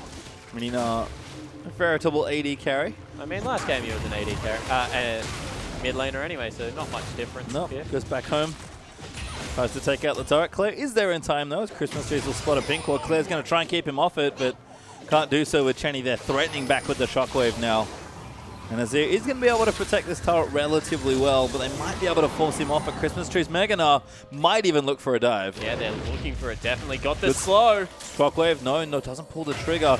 Claire does have all his summoners up. The Shockwave lands though, needs to pop the barrier. Claire does pop it late, but Christmas Trees gets the kill. Teleports out now as Impaired. He's going to knock them back into it. The turret damage is massive, but they do take it out. Bomi low, but Pac-Man's going to chase him down and get the first kill. Now Chenny knocked back there, going to be the second one to go down. Good shield, might keep him alive for long enough. The Q does land though. Impaired does claim the second. Is Regalia going to line it all up here for the dive. Pac-Man lines it up. Ulti's good. That does land in, and Pac-Man cleans up a second. Yeah, so in the end, they trade 3 for 1, and even looking to get the turret back in their favor right now. Legacy Genesis coming up absolutely massive in this game 3, and there's not much you can do against the Tristana when she's sieging up. Nope, certainly not. And a great pull here from Legacy to move their bottom lane to mid and try and create more pressure. Kuno is here now, so he's going to shove them off the turret, says Legacy needs to go back and spend their gold. Mid lane turret does fall down as well, so Sudden Fear find themselves up 2-0. We can already see the gold lead's starting to get there a little bit, 1,000 up for Legacy Genesis, but more than anything else, this game is starting to get a lot more aggressive. Yeah, it certainly is, and the scary thing is for Sudden Fear is that all three of their turrets are on absolutely no health right now. Whenever Addition rotates around the map, they're going to pick up top, mid, and bottom in quick succession, and all of a sudden, the small gold lead that Legacy has is going to turn into a couple of thousand. And Sudden Fear can feel the game slipping away from them. Yeah, Claire going to go over and get blue buff as well, so he'll get stronger as he's actually got Nash's Tooth. Very aggressive first item choice, very modern Azir item. Yeah, it certainly is. Just gives you a little bit more slot efficiency than it used to. See what he couples it with, whether he goes for the damage. Wow. Because of the Black Cleaver finish, Christmas Trees has to hop away. Needs another one though. The Void Rush already popped. Pac-Man ultied actually for a bit of extra speed, but Bomey's up top now. Maybe they can convert this back into a counter gank. Yeah, Bomey's going. He's going to look for it. Does not have his flash. Gets the slow though. Finds the Prey Seeker. Pac-Man will get knocked up now. Christmas Trees veering in towards Meganar. Does have it. Going to ulti him away. Straight into the wall, and Pink Bomey gets another kill. Bomey's 4-1-2. 6 of 6 kills so far for the aggressive Rek'Sai. And where has this jungler been for the first couple of games? This is how we expected Bomey to come into the promotion relegation tournament. This is how he really made a name for himself, getting himself into the OPL initially. Yeah. As Jenny Boy gets chunked out by Claire. Yeah, Claire is starting to get very strong here, kind of bullying with that Nash's Tooth. So go ahead and Regalia high five there in the brush. And even Claire's working on that tower. Chenny will stay back and clear out as best he can as a red buff steal. Going to add insult to injury after that top lane gank here, but Dragon back in 45 seconds, and Legacy Genesis already have one. Yeah, they feel like they've got control over the second as well. Teleport advantage is on the side of Chris, but you can see that Chenny Boy had to go back to base. That turret will fall down, and finally Legacy get their first of the game, able to extend that gold lead.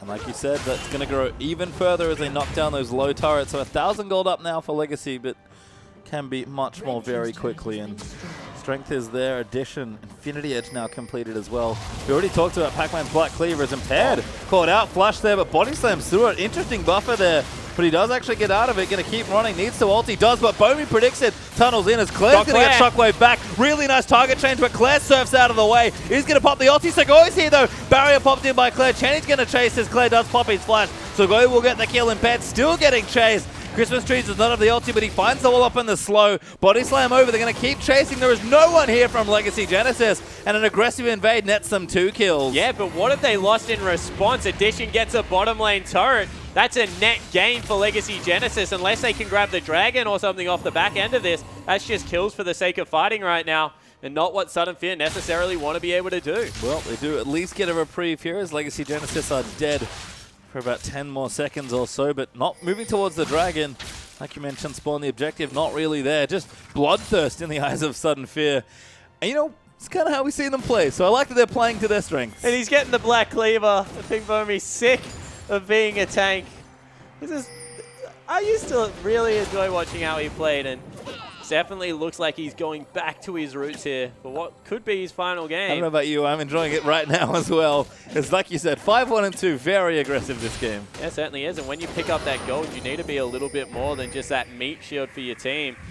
5-1-2 definitely is one of the more wealthy members, and now they have started up the dragon. Regalia looking for wards though, teleport down already. here. Pac-Man can come down as well. Christmas Trees is mega. That's an aggressive teleport from Pac-Man. Going to try and steal away this dragon. The blue team will get it as Bomey takes it away. Now Christmas Trees trying to line it up, but a spell shield blocks it. No, he actually hula hoop, my bad. But they're going to keep chasing onto Kuno. That shockwave was not in the right spot. Regalia getting chased. He will die as Addition takes out Christmas Trees. Azir going to get Rek'Sai as they'll hop forward and try and chase more kills. 2-1. They can still kill Pac-Man here. They need to be careful that they don't go over aggressive. They're coming forward. He's a little too far. Kuno's going to get the kill. Claire looking for something, but a nice spell shield moves off the damage as Chenny chasing away. Addition, hyper aggressive, gets the kill off the charge there. Now 3 for 2, 4 for 2 now as well as Claire picks up another. And Segoy looks to be the last one here. Does get himself out. Very slick moves there with the pulverized headbutt. And Chenny Boy just hula hooped a 3-man shockwave. Probably cost his team the fight. In the end, Legacy much more smooth on the back end of it, able to get their target prioritization very right and take out the Fed Rek'Sai first. But let's take another look at it. Chris is in there, gets the big wall up, and this is what I'm talking about right here. That was supposed to be on top of Regalia. Instead, hits no one. And it's going to be Legacy Genesis running away with a team fight. Pretty messy, I have to say. Yeah, it really was. Even this part where Pac-Man peeked his head over the wall, there was a very real danger that they just turn around and kill him. Instead, Impaired gets the short end of that one.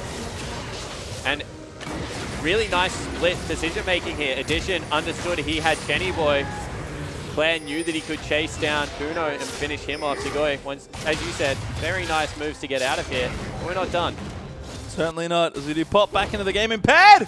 Blue buff? Nope, not today. Chenny Boy is going to collect it, but he might just find himself more problems. Impaired does have his ulti, but down the bottom side, Pac-Man's getting himself chased. And Chenny will get out safely with a bit of help from Na. So in the end, we've got 3-man pushes on opposite sides of the map. Very close game still. As Legacy equalize that turret, we'll see who can push quicker, Siva or Tristana. Yeah, Pac-Man had to ulti. So he does not have that if they go in for a dive, but Claire is here. Going to force them away, but Chenny Boy plenty of wave clear, has the blue buff. I'm going to calm things down. That was a very action-packed return from that replay. Yeah, it certainly was. We'll see right now who can jockey for better position. 2,300 gold is a lead. And you feel if Sudden Fear execute their wombo combo correctly, gold does not matter right now. But if they make one more mistake like that, Legacy Genesis just might be able to run away with the game. As Chris being stalked by Regalia in Addition. They'll start it up. Q will miss there from Regalia, but the damage is good from Addition. Just firing away there. The wallop lands in. They need the stun, but they have proc the passive. Now the rest of Sudden Fear are collapsing, and they'll have to run away. And they can chase for days here with Christmas trees. In the end, they see the push in the mid lane coming through from Claire, so decide not to go with it. And Claire doing good damage. Might take it here. Pops the Arise out onto the turret. Has to be careful now. Chenny actually going to get ulted up by Impaired, who's now trying to run away. Little too much, though. He's actually completely caught out as Chenny is going to get the kill. Impaired he saw that his AD carry was being chased and just ran head first into 3 people. Once again, Chenny Boy nearly dies as well. This game is very much dissolved. And both teams look like they're hanging on just by the skin of their teeth. But I have to say, that certainly favors Sudden Fear. Like, maybe not right now, but we saw game 1 be nice and messy. Christmas trees and Double Addition going absolutely bonkers in the bottom lane, but Bomi knocks him up and shuts him down. Yeah, Addition has some interesting decision-making this set. That's a couple of times that he's flashed and jumped into people where he didn't necessarily have the right to be able to do it. They shut him down. More gold onto Bomi. Have to give up the siege in the mid lane now. And as you said, this just seems to suit the Sudden Fear lineup. They thrive in the chaos, and Legacy's setup not nearly as clean as it has been in the last 2 games. Game 2 in particular was nice. So the comp maybe needs a bit of adjustment here. Legacy still with a lead. Starting to fall a bit behind. Only 2,000 gold up now. So that is shrinking as Dragon number 3, actually. The second fry of the team is back in a minute 40. And we are getting crazy in this 3rd game. Sudden Fear, that they finally found their feet again. Yeah, and you have to look at where the relative strength is of either team. On one side of the map, you have the 4-5-2 Olaf, very much are over the party, and Addition's Tristana. Then you just compare it to this beast of a jungler right now from a Pink Bomi. He's gone back. He's got his double offensive items. And leave him alone with any member of Legacy, and he'll probably win the 1v1.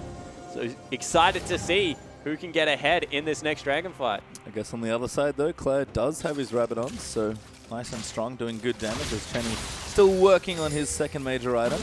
He's going to push out this wave there. Both teams know that Dragon's up in just under a minute. Ooh, that actually might be pretty big.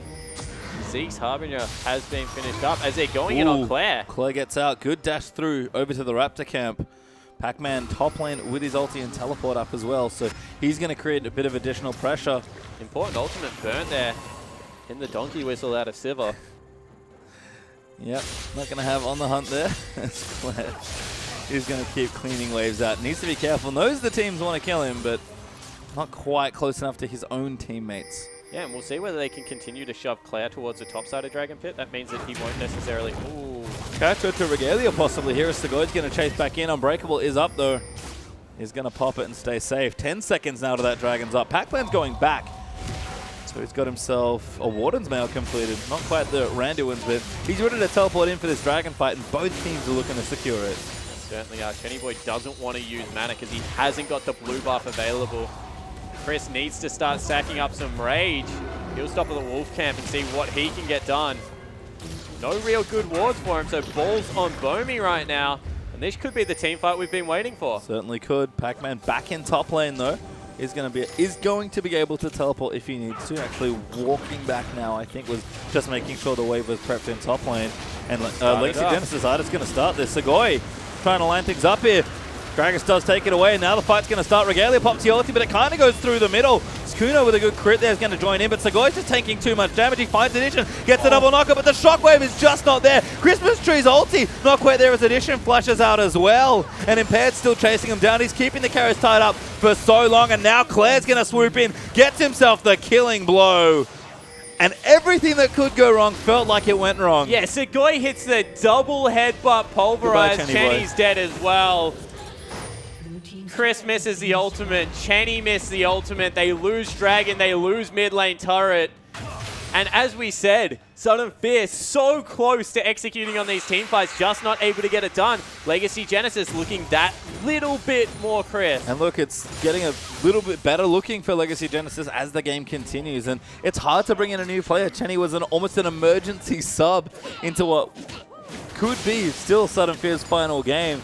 You know, they made the choice they thought gave him the best chance to win, but the adjustments have just not been made yet. And it's hard. Coming into this sort of series cold has to be tough on Chenny. Yeah, it certainly does. So much pressure on him. And the more he misses these ultimates, the harder it is going to be to pull himself out of the slump.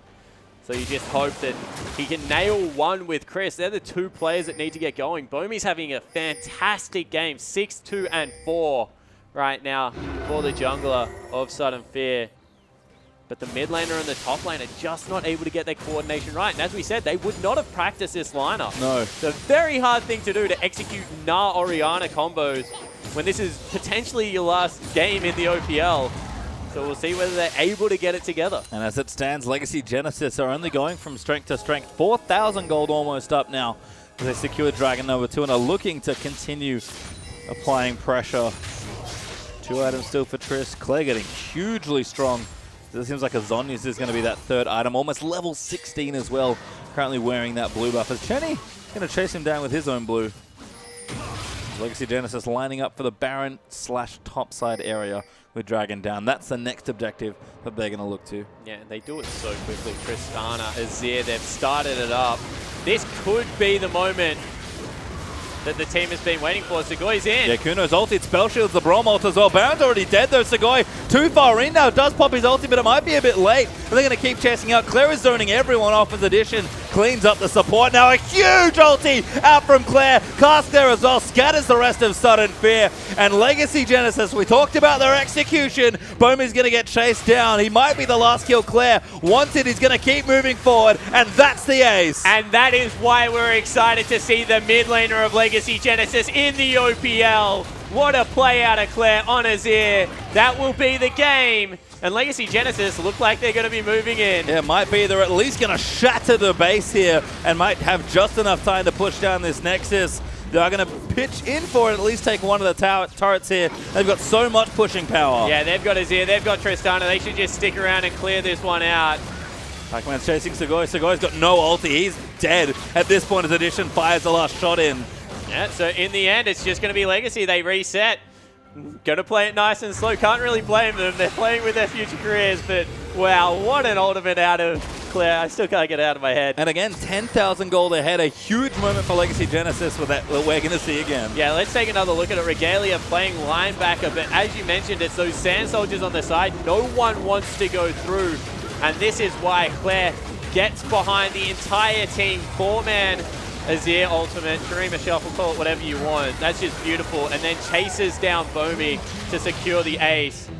What a play out of Legacy's mid laner. Well, that'll rivalize as well. Very impressive from Claire. And for me, Claire is such an exciting player. We've seen him play support admirably in the OPL final. He's subbed as a mid laner, looking excellent at the top level of play here in the region. And Claire is a player that I look at and I see his history and I see how young he is and how much he has to go. And I just feel like he really regretted not playing in the OPL this year. Because he had a team that he could have joined, I'm sure. Yeah, it certainly did. But the other thing is he actually has come back like mentally. Yeah, you have to that's say, what I'm from saying. all reports, much stronger. so maybe the time off did him a world of good, because right now he definitely looks fantastic. And we'll have to see whether he's able to continue this through. 10,000 gold, last-ditch effort potentially out of Sudden Fear here. We're going to make it count go now. Legacy Genesis are starting to dive you. Addition gets caught by the shockwave. He's dead as Kuno nails the shutdown now. Regalia coming in, but the damage is absolutely disgusting. Claire's going to shove them out again. It's 2 kills down already. We're going to clean house here as Christmas trees. He is so late to the party. Pac-Man diving back in, going to get ulted up by trees, but Impaired is going to move himself forward, and that tower's dead. Yeah, that's 2 kills for 3, however, so, you know, not a bad team fight out of Sudden Fear, able to make something work in the late game. Baroned up minions still knocking on the door. See whether they can defend further. Could certainly always be worse, but it's not looking too hot right now as Christmas Trees gets tagged by the Winter's Bite, and Peg going to run in as well. Claire pops the barrier trying to move Bomi off, and Bomi does do good damage, but Claire does better, does get himself the kill. Now Christmas Trees is turning tail, hops himself to safety, but that Nexus turret is going to die to creeps. Yeah, it certainly is, and once again, Legacy Genesis will just back away. Base completely destroyed now. They're 11,000 gold in the lead. 30 minutes left. That was a good last-ditch effort out of Sudden Fear. It just isn't going to be enough. So they go in, get a good shockwave onto Addition, blow him up, but it's just the rest of the team on the backline. They overcommit for it. That was only one person, and Claire's still just way too big. Certainly is, in a strong dive here, trading aggro back and forth. Yeah, Pac-Man actually took it for like good 10, 15 seconds there. Will eventually fall down to the last turret shot, but after that they push through and completely dismantle the base. Addition now looking to pick up a dragon. Yeah, you know, don't need it, but might as well take it. Oh, Bomi actually maybe fancy the dragon for himself. He's been aggressive all series long. Buster shots there. Impaired now ready for a smite. 50-50. He nails it. 2 ultimates for dragon number 3. Why Got not? it. Absolutely secured it. Sometimes it is about sending a message. Certainly Page is. time. And Legacy Genesis will do that better than anyone else. Message received. Good old Minky Whale. I believe he was the one that originally sent those messages. We're still getting them today. I'm not sure what they mean, but I've certainly received them, Minky. Thank you. And you can see Pac-Man now. He has a teleport available, looking to see what he can get done in the bottom lane. Once again, Sugoi going. Denied. Claire going to put up the wall. Does actually burn the ulti for it. Yeah, important ultimate. They have done a good job of shoving the waves out of the base. If Chenny gets a 5-man ultimate comboed with Christmas Trees, there is hope. There's always hope. That's certainly true. And they're going to dive Chenny. Maybe they don't want to get ultied. Ulti out from Regalia, tags Kuno just on the end. Impaired massively tanking and running in as Claire is just ripping through people right now. Impaired does slap Chenny in the face, diving the tower as he does it. Pac-Man straight onto Kuno, going to clean him off the rift as well. 3 kills already. They're going to try and complete their clean ace. Addition dives in forward. He's going go with the Hardminger. That's going to be the next kill. Can they chase the last one? Bomi, he's tailed out of the base, and they're chasing him. They're actually chasing the kill. Impaired knows what to do there. They'll clean up the Nexus. Sudden Fear is starting to leave the area. Bomi's back for a bit of extra fun, but he's going to get ulted into the stone there, straight on the edge. They'll chase him out the base gate. It's enough, and Claire's finishing the game. None of your nonsense. Genesis sweeps Sudden Fear into the OPL. Yeah, and what a performance out of Legacy's sister team, let's just call them. Definitely not B anymore, and I cannot wait to see this team perform in the OPL. Certainly can't. Strong players, strong play, and it seemed that they only got better. That game 2 was elegant, excellent League of Legends, and the hiccups there in the start of game 3, they ironed them all out towards the end of it. Yeah, they certainly did, and we said that maybe Chaos is where Sudden Fear can thrive. That was just really impressive back-to-back team fights, back-to-back-to-back-to-back team fights out of Legacy Genesis to be able to secure that one and secure their seat in the OPL. And finally, a challenger team is able to unsettle the OPL squad. It was the one we, I guess, expected if any of them were going to go that way. But Genesis, they were favorite coming in. They still have to do the hard work, and hard work they have done. Yeah, they certainly did, and you have to compliment how well this newer team has come together and really rock the OPL now. They're going to make big waves coming into it. They certainly are, and it's been, now that we have to bid adieu to the end of the season, it's been an excellent 2015 for the OPL, so we hope you've enjoyed it as well. But congratulations to Immunity, Legacy Genesis, and Absolute for making it back in for next year. And with that, we'll say goodnight and see you for the next year's OPL.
swear to God,